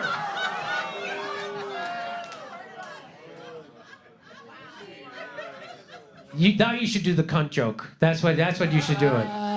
You come across online comments about yourself and about your friends, and it's a very dehumanizing thing. It's almost like how in a war, you go through this bloody, dehumanizing thing, and then something is defined out of it, she said. Jimmy, I've got an idea for a new candle for her. What is it? It's called What a Cunt. Oh, there you go.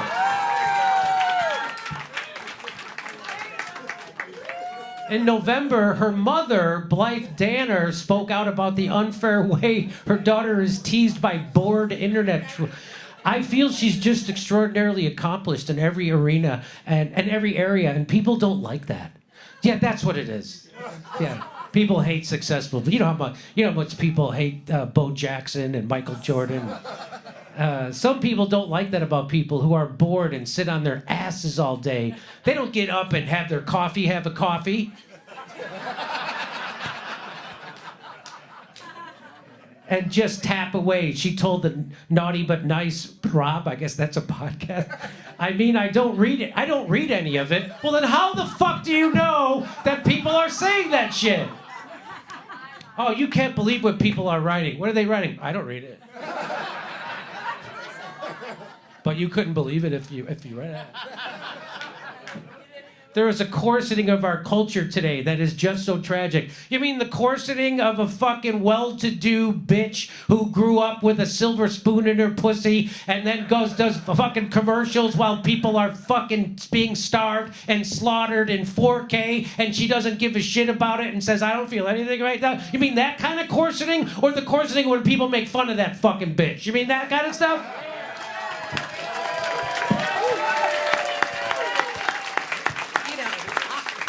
I was so conflicted when I first started to read about Gwyneth Paltrow because I loved her in Emma. I really did. I thought she was sweet and endearing. I loved her performance in Emma. And then they're doing a reboot of when she was in Shakespeare. So they're doing a reboot of Shakespeare's In Love with a Zionist. It's a long way to go. A long way to go. So she was in Shakespeare in Love with Judi Dench, right? Yes. And they are among the theater's luminaries calling for government action on what they label unimaginable situation for mothers in Gaza. So Judi Dench she's speaking out for the Gazan children and the mothers. And as the Israeli government, who are blocking the aid, is supported by the British government, we believe UK citizens have a responsibility to insist on the delivery of this vital aid, the letter signed by Britain and Ireland's most celebrated mothers added. Okay, so the good for Judi Dench. So that's nice, right? Judi Dench, by the way, she did play opposite of Paltrow in Shakespeare in Love. They should make a sequel to that, where Judi Dench forces Gwyneth Paltrow to stand at a checkpoint without sunscreen. Now, I want to show you something. They did a listing of every ranking of every country about people's positive or negative feelings against them. And so up there is like Switzerland, Canada. Fucking Canada, really? Anyway, so I don't know if you've been to Canada. Anyway, and so Japan. And so they got, but if you look all the way at the bottom, that's Israel. They're under North Korea.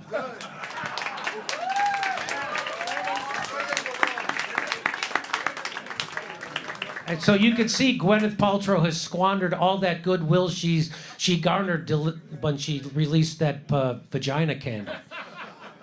Shit, I fucking got it. You know, if only this was a Eurovision ranking, maybe Israel would give a shit. Am I right? Come on. You know, Eurovision. Anyway, these are good. These jokes are good. All right, we got to move on. But the people are freaking out. The neocon, the Zionist Jewish neocons are freaking out that there might be peace, that Donald Trump might get a peace deal. And so let's watch a little bit of it. Watching. I honestly don't know if it could be worse. America is going to be in a strategically, tactically, and militarily worse position than it was under Biden. He made a choice to test America's resolve, and he has choked. He has chickened out. He has bled himself dry. Trump, the crazy lunatic psychotic who doesn't care about lives and will do anything, could not bear the idea of putting a boot on the ground anywhere in Iran. By the way, Take your pasty ass over there and get on the ground. Unbelievable. Oh, first, the dollar store general. First of all, if you want us to believe that in your combat strategy, maybe lose the lisp. Am I right? Come on. I thought I was watching the movie Birdcage, for fuck's sake. I was ready for him to break out into a song. Am I right? Come on. And by the way, if you really want me to think that you're able to give tactical military advice, I zoomed into your bookshelf, and I don't know, could it be any gayer? I don't know. I'm just saying, nothing wrong with that. No, Pride Month. It's Pride Month. He's doing it for Pride. Pride Month. He does have Jolson's earlier stuff, good album. Mammy! Is that what you're saying? And could not bear the idea of a single American possibly being taken hostage, which I understand. I'm not saying... I understand, which I don't care. I can bear it, because it's not me. It's someone else. It's fucking Goyim, and they're here to serve us. Let's be honest, right? It's not going to be the IDF soldiers. It's America. Okay, here we go. And either of those is a good thing. But if you're going to go to war, you have to put boots on the ground. Everyone in the military has volunteered to put their lives on the line for their country. Yeah, their country, not fucking Israel, you piece of shit.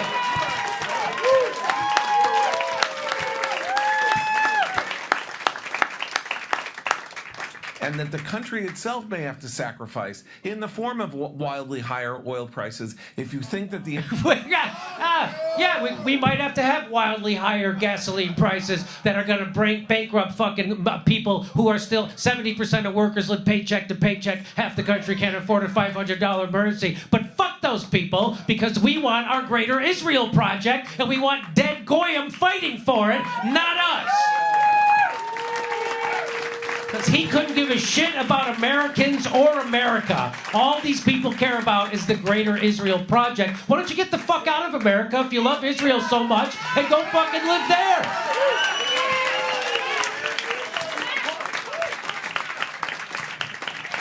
He's coming out with some candles.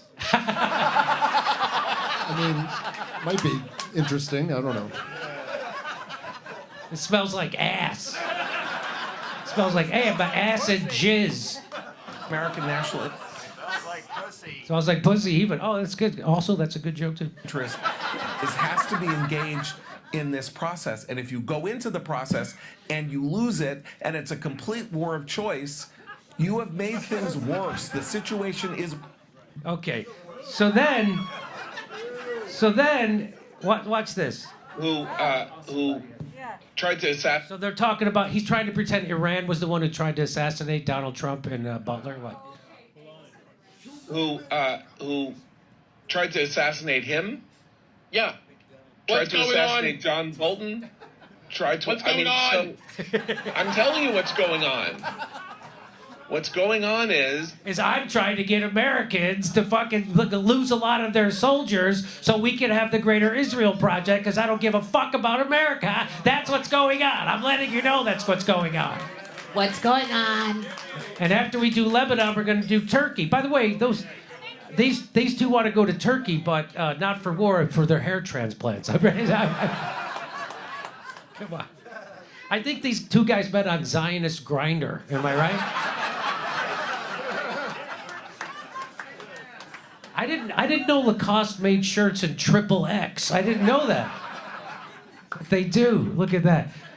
What I think is funny is that what Keaton White says, he says, legit thought this was an Ozempic before and after.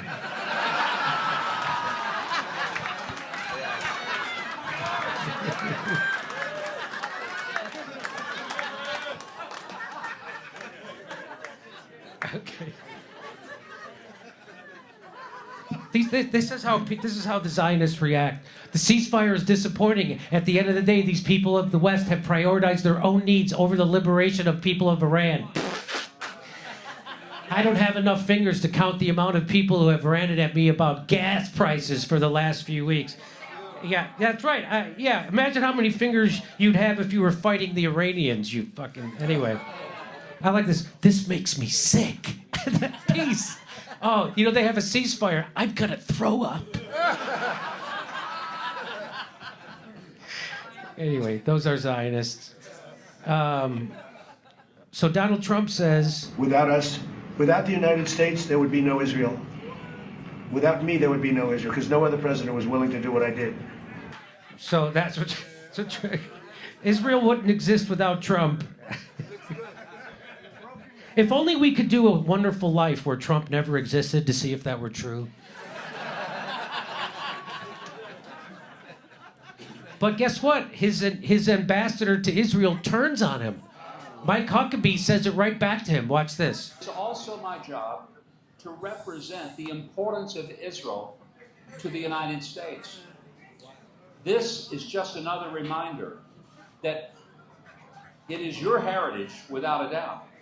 But Minister, it is also the heritage of the United States. Without Israel, without the Jewish Foundation, there would not be an America. We owe...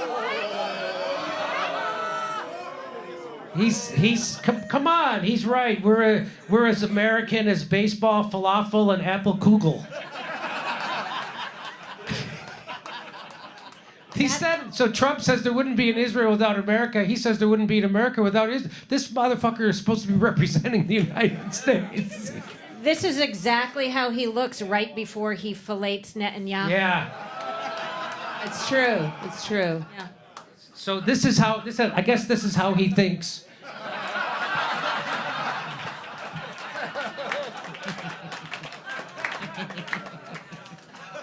But that's how he thinks when they were at the Constitutional Convention. That's what they were writing the Declaration of Independence. That's what it looks like. By the way, this is also a picture of every writer's room in Hollywood. Anyway, I am holy fucking shit. I am going both barrels.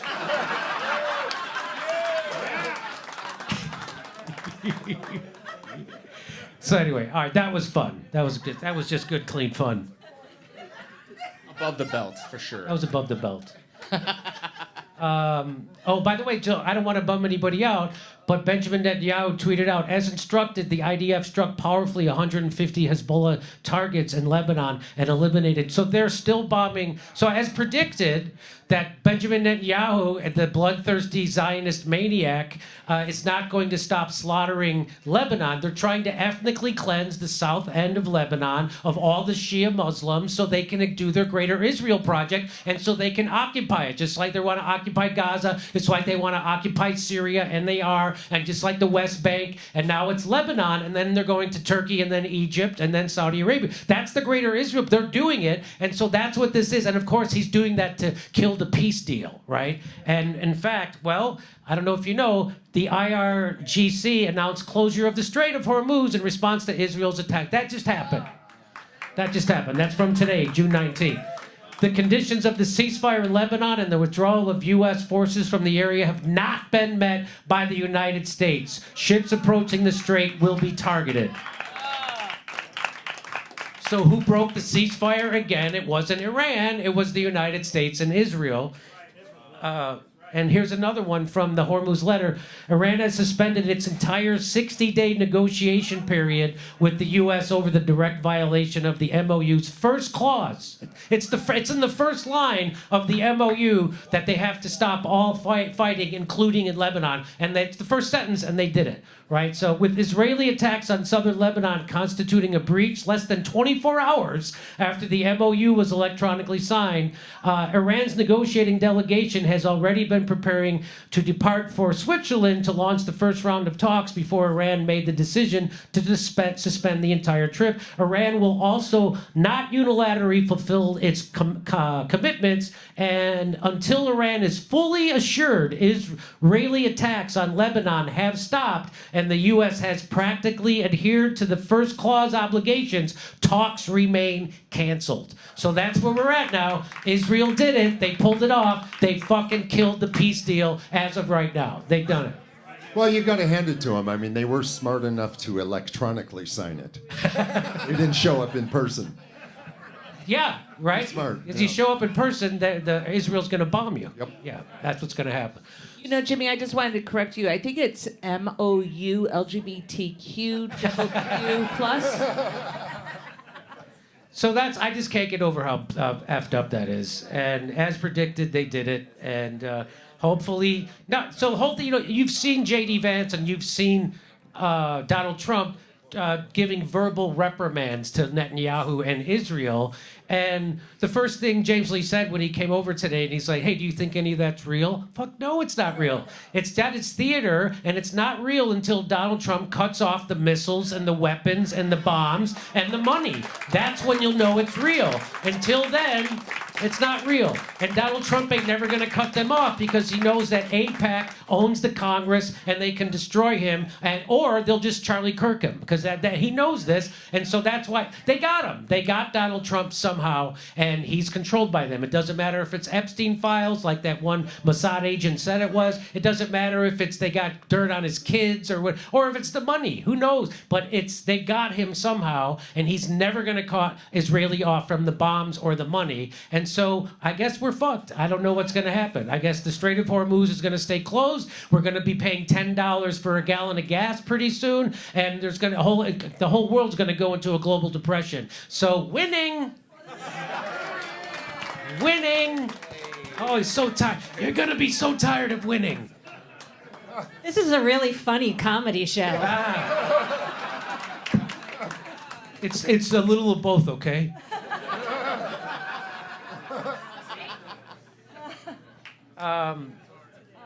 Hey, so just to let you know, Hillary Clinton is in the news again. So Hillary Clinton, she was Joe Biden's key player in getting him reelected, right? In fact, here's Joe and Kamala are the best people for the job of defending our democracy, fighting for our rights, and making sure everyone has a fair shot. Join me in becoming a part of their reelection campaign, starting today. So here she goes. So, by the way, what she means by that, when she says that they are the best people for the job, what Hillary means is that they were the best shot at keeping the adrenochrome supply flowing. Am I right? Come on. But she's got some campaign advice for the Democrats. Here we go.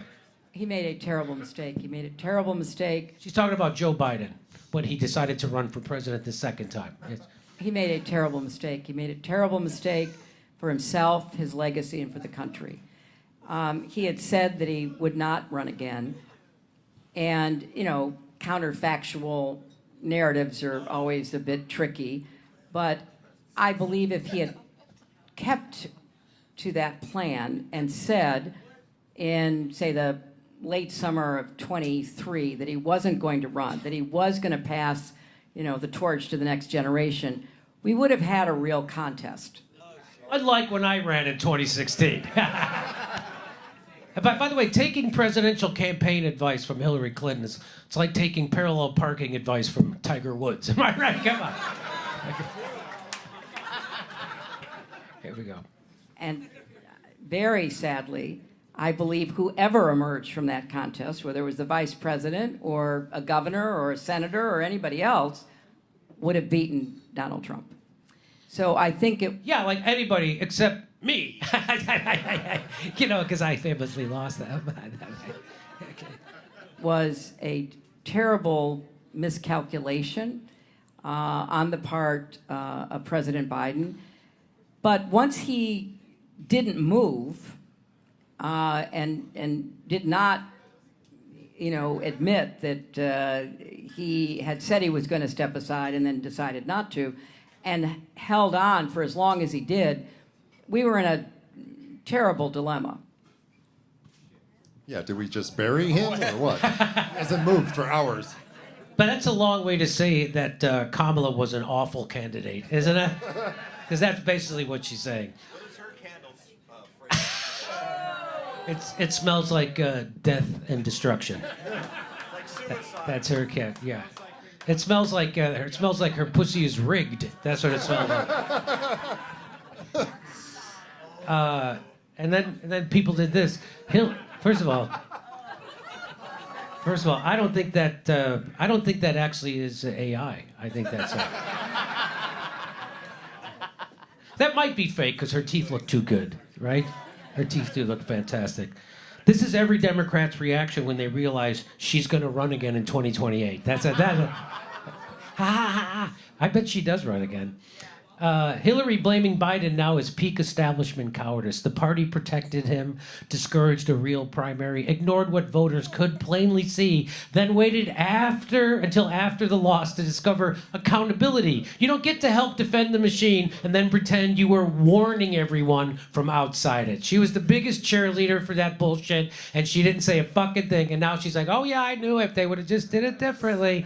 And by the way, if you think about this, the thing that drives me nuts is people who, I just saw Mehdi Hassan do this. He blamed Theo Von and Joe Rogan for helping get Trump elected, as if, by the way, people had a choice. He's not angry at the Democrats for rigging the last 3 fucking primaries where people could have actually had a choice, so now people don't have a choice. They rigged it against Bernie Sanders. He did nothing. They rigged it against him again in 2020, and then in 2024, they didn't even have a fucking primary, so hey, Mehdi Hassan, they didn't have a choice because the Democrats made sure they rigged their primaries, so they didn't have a choice. You want to be pissed off at a fucking podcaster, or you want to be pissed off at people who actually take hundreds of millions of dollars from the fucking establishment WEF billionaire class to rig their own fucking primary so voters don't have a choice and it doesn't matter who we fucking vote for? Oh, really? It would have been better if we voted for Kamala Harris, who was currently doing a genocide? That's your fucking moral victory, you stupid lying piece of shit. They didn't have a choice.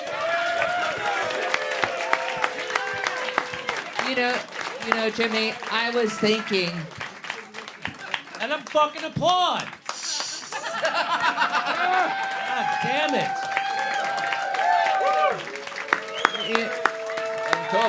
Thank you. You know, I was stick it right in her candle. You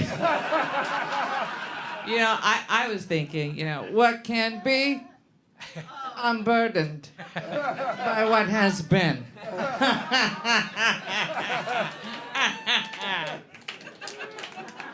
are you criticizing our democracy?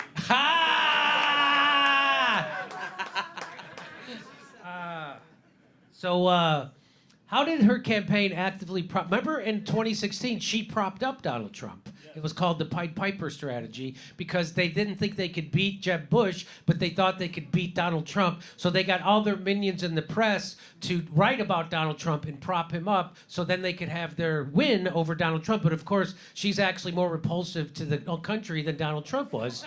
And so she lost. Isn't that, yeah. So the Dems haven't learned any lessons in decades. Well, I think, no, the Dems have learned. It's the Democratic voters that haven't fucking learned. Just like dedicated Republican voters haven't learned shit from President Shabbos Goy. It's a Kurt Metzger joke, you could tell. But I like when he says, hey, Hillary blaming Biden now is peak establishment cowardice. No, peak cowardice was when the Epstein files came out and no one rioted. How about that?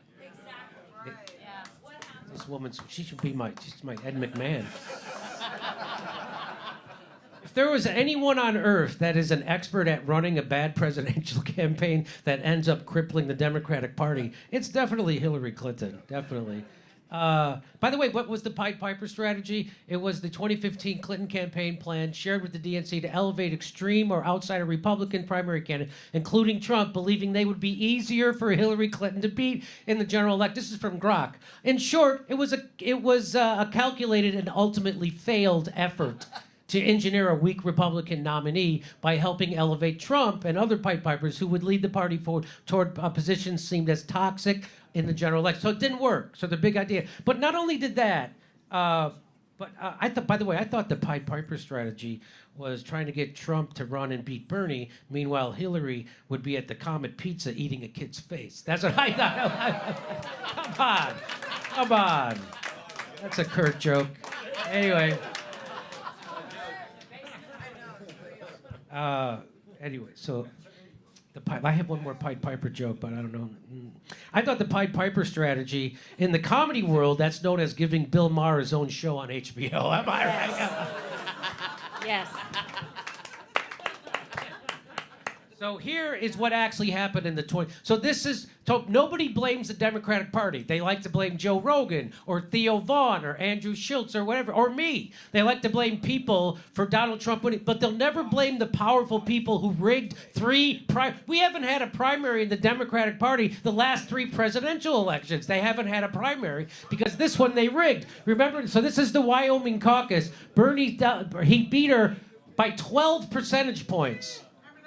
She got more delegates because the Democrats have super delegates to make sure that someone who represents workers can never be elected. That's the whole point. So nobody cares. So again, Mehdi Hassan is not going to bitch about the Democratic primaries or the Democratic Party, the powerful people rigging their own fucking He's going to wag his finger at goddamn podcasters, people with no power at all. And so and by the way, if you lose to a Jew in Wyoming by fucking 12 points,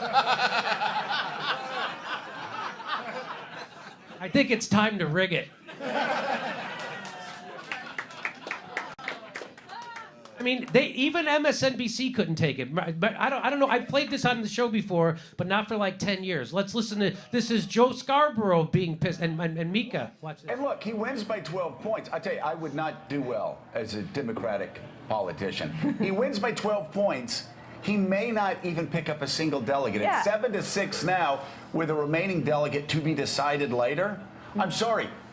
That's a crushing victory. I know. And listen, I think that with the super delegates that they have, I think she only has to win 30% of the, she only has to get 30% of the vote in the remaining contest. I mean, talk about voters feeling like a system might be rigged. Why are you? Yeah, you know why they feel it might be rigged? Because it's fucking rigged. Voting. And there's one more here. If you're driving a car right now, we've been talking about rigged systems. We're putting up right now a graphic. Bernie Sanders wins 56 to 44% in Wyoming. The delegates rewarded. Hillary Clinton 11, Bernie Sanders 7. Why does the Democratic Party even have voting booths? So that, yes.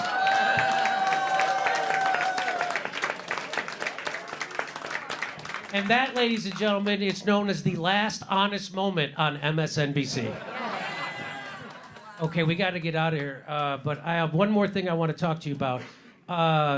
This is Terry Bradshaw. In case you don't know Terry Bradshaw, he was basically, he's known as the thinking man's Rob Gronkowski.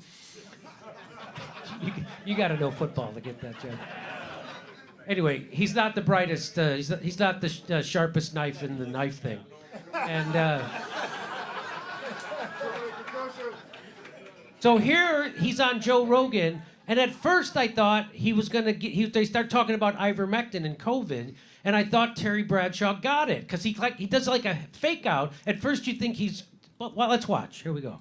I got in trouble one time for saying people were having during the COVID thing. They were taking ivermectin. You may have taken ivermectin, and I gave up. I didn't know any better. I thought I knew, but I didn't know. But ivermectin, I used to give it to the cattle. Right. That's what. I mean, Yeah. And I had not speaking of brains, this is true. We were in Hawaii. I run into a brain surgeon, and he says, "Are you okay with the COVID thing?" And I said, "I had it, got over it. You know, I'm all right now." And he says, "Well," he says, "boy, I tell you," he said, "I take ivermectin, man. That's been." I said, "Brain surgeon," and I said to him, obviously, I said, "Really? It's a cattle dewormer. Ivermectin kills parasites." So I just left it at that, and I walked away and go, "Brain surgeon?" I never could rationalize that kind of thinking, but. So let's remember Terry Bradshaw played football when they still used leather helmets, okay? So here we are, 2026. He still doesn't understand that he was lied to about ivermectin, like every one of my other Hollywood asshole friends don't understand that they were lied to about ivermectin, and nor do they care that they were lied. But you saw, and there he is, he's saying this brain surgeon. I'm not about to listen to some brain surgeon. Well, I got to get a second opinion from the lifeguard. Oh, Cabana boy, what do you think about ivermectin? I got some asshole brain surgeon. So Joe straightens him. out. Yeah. Well, you know, ivermectin won the Nobel Prize for human beings, for use in human beings. No, I didn't know. Yeah, that. it's good. I wonder if it would help with Terry Bradshaw's dementia. For yellow fever, dengue fever. It's an anti-parasitic that also has antiviral properties. Yeah, so I didn't know that. Obviously, I wasn't as well informed as you are. Yeah. Well, no shit. Honestly, did not know that a human takes ivermectin. But I will say it's this. actually invented for humans. Yeah, I actually didn't know that, and I'm thankful that I didn't argue with anybody. And he wasn't the only one that told me that. Well, the problem was that was a narrative that was all over the news. Yeah. Is that it was horse dewormer, and if you're a person who works with animals, with horses, Cattle. with cows, I only knew it was cattle. It is a dewormer, but that's like saying penicillin is a veterinary medicine.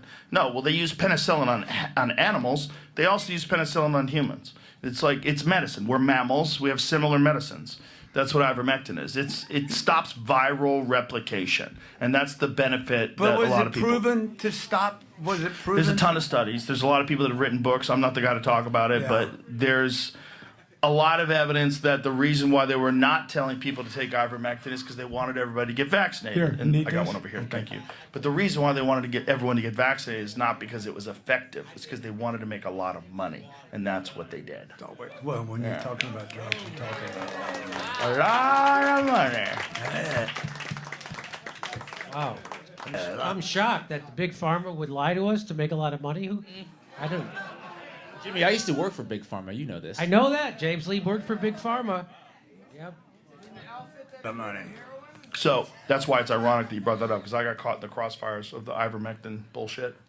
And see, you knew more about it than I did because Well, I had to find being out a farmer, about it that's all I'd used it for. That's all I it's used it for. very effective as a dewormer. Yeah. But it also stops viral replication. And But I wasn't going to take it. I don't care if they'd have said this is guaranteed. I wasn't going to take that. You wouldn't take it even if it was prescribed to you by your doctor? Well, that'd be a different story. Right. Well, If my mine doctor was prescribed to me but by I'm my married doctor. to a doctor, and my doctor said we're not taking him. Really? But Yeah, what? Yeah, his wife is a doctor and still... What the... I feel like I'm as dumb as he is now. Just listening to him made me dumber. I think when Fox pays you $5 million a year, you overlook things like affordable medicine and genocide. Yeah, wow. I thought this was supposed to be a comedy show. So I asked Grok. I said, hey, are there studies saying ivermectin has antiviral properties? Yes, there are multiple peer-reviewed studies demonstrating that ivermectin has antiviral properties, particularly in laboratory in vitro settings against ranges of virus. Broad-spectrum antiviral activity. A 2020 systematic review summarized decades of research showing ivermectin's effects on various RNA viruses: Zika, dengue, yellow fever, West Nile, HIV-1, influenza, SARS-CoV-2, and some DNA viruses. So decades they've known this. They've been studying this for decades. That's how big of a fucking lie they told about ivermectin. And everybody I know in Hollywood still believes that fucking lie because, you know, they're good people. And, I think that list is actually the LGBT thing that ZDL, W. Famous in vitro SARS-CoV-2 study, a widely cited 2020 paper by Callie et al. Found that ivermectin inhibited SARS-CoV-2 replication in cell culture, achieving a 5,000-fold reduction in viral RNA within 48 hours at certain concentrations. So they've known this, they know this, they kept lying. So then I asked, are there current credible studies that show ivermectin could be effective in treating certain cancers? Yes! These are credible preclinical studies showing potential anti-cancer effects in ivermectin, but human clinical evidence remains very limited and preliminary as of mid-2026. Multiple peer-reviewed reviews of studies, 24-25, demonstrate that ivermectin can inhibit cancer cell proliferation, induce apoptosis, which is programmed cell deaths, and reduce metastasis in various cell lines. Target, perhaps like, so you get it. I can't read that shit. I got Terry Bradshaw brain. And so potentially it reverses drug resistance, like chemotherapy, I can't say that, and the synergize with other treatments. So recent 2025 reviews, oncology reports summarize these mechanisms and call ivermectin a promising repurposing candidate due to its established safety profile as an anti. So it's already known to be super safe, and so that's why they want to use it, because it treats cancer. Not only does it treat all kinds of viruses, including COVID, it also now can kill cancer. And still, my friends in Hollywood think it's a fucking horse dewormer, just like Terry Bradshaw. It gets better. So now I asked Grok, because I also talked to him about hydroxychloroquine, and he admitted it also treats. I said, so now, if you were an investigator or a detective trying to find the people who lied and potentially committed medical crimes, criminal acts during COVID, knowing what you know, who would you investigate?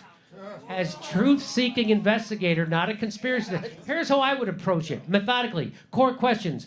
Did key individuals and institutions knowingly mislead the public, suppress viable early treatments, overstate risk benefits, or prioritize institutional financial interests over evidence-based medicine, potentially causing unnecessary harm or deaths? This is about possible malfeasance, negligence, or regulatory capture, not automatically criminal acts, which requires proving intent, corruption, or clear violation of law. The top priorities for investigating, in rough order: Anthony Fauci. First one was Anthony Fauci. His role in gain-of-function research, funding, and lab leak narrative management, public statements on masks, vaccines, natural immunity, and treatments, coordination with social media and tech companies on censorship, on the bus pressure culture described by insiders like Paul Offit. He said that you had to be on the bus or off the bus with Fauci. You couldn't disagree with anything he said, or you were off the bus, and that's what that refers to. Our FDA leadership, especially former CBER Director Peter Marks and senior officials, handling of emergency use authorization, decisions to revoke hydroxychloroquine emergency use authorization while keeping others, horse dewormer and fish tank cleaner style messages versus known human approval of both drugs, vaccine approvals and recommendations for low-risk groups despite known myocarditis signals, CDC leadership, including former Director Rochelle Walensky and current former staff, changing definitions of what a vaccine is, what a fucking pandemic is, hospitalization and death counting methods, mask and school closure guidance, suppression of dissenting scientists like the Great Barrington Declaration, key repurposed drugs decision makers, officials involved in the ivermectin and hydroxychloroquine clinical trial design. So what he's saying there is that they rigged the trials to make them fail. That's what he's talking about. Those who are coordinated this aggressive public campaign against both drugs.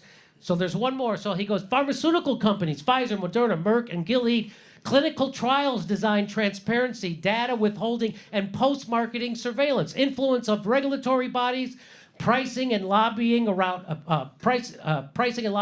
novel products versus off-patent drugs, major medical journals, and consensus gatekeepers, like the New England Journal of Medicine, Lancet, JAMA, especially they redacted flawed papers on hydroxychloroquine and ivermectin. So they wrote these, at the beginning of COVID, they printed these articles in their medical journals that said hydroxychloroquine didn't work and ivermectin, and then they retracted them years later. So they know they were fucking doing bullshit. And their role in shaping the settled science narrative, tech platforms and media. This is what Grok would do if he was investigating the COVID scandal. Coordinated censorship of doctors, amplification of misinformation labels on repurposed drugs while promoting official narratives. Paul Offit and other insider experts, as a witness, not primary target, his admissions about the on-the-bus mentality are useful for understanding group dynamics.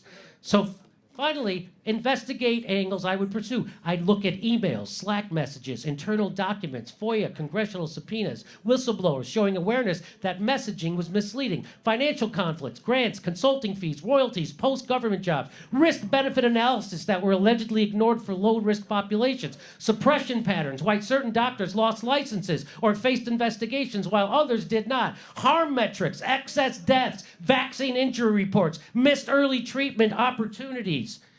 Important reality check. Many of these actions look more like groupthink, careerism, panic, and institutional self-preservation than grand criminal conspiracy. Incompetence and overconfidence can cause massive harm without meeting the legal threshold for criminal acts. However, if evidence shows deliberate suppression of safe, cheap treatments while knowing they had potential benefit or knowingly misleading low-risk groups about vaccines, then accountability, civil, regulatory, or in extreme cases, criminal, would be justified. Bottom line, I would start with Fauci, the FDA, the CDC leadership, and pharma influences networks using subpoenas, forensic document review, and protected whistleblower testimony. The goal isn't to get people, but to expose systemic failures so they don't repeat. This is what a serious investigator would do. The public deserves full transparency on all of it.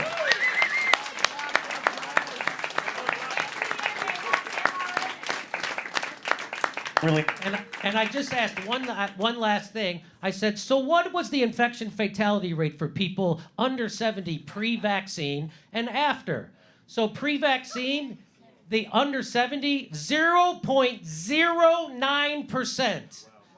Some say 0.03. Under 60 was 0.034%. Post-vaccine, it was, let's go down. It was, I have to drop dramatically, blah, blah, blah. Oh, there it is. Frequently 0.01%. So the summary, just the key numbers, pre-vaccine, under 70, 0.09%.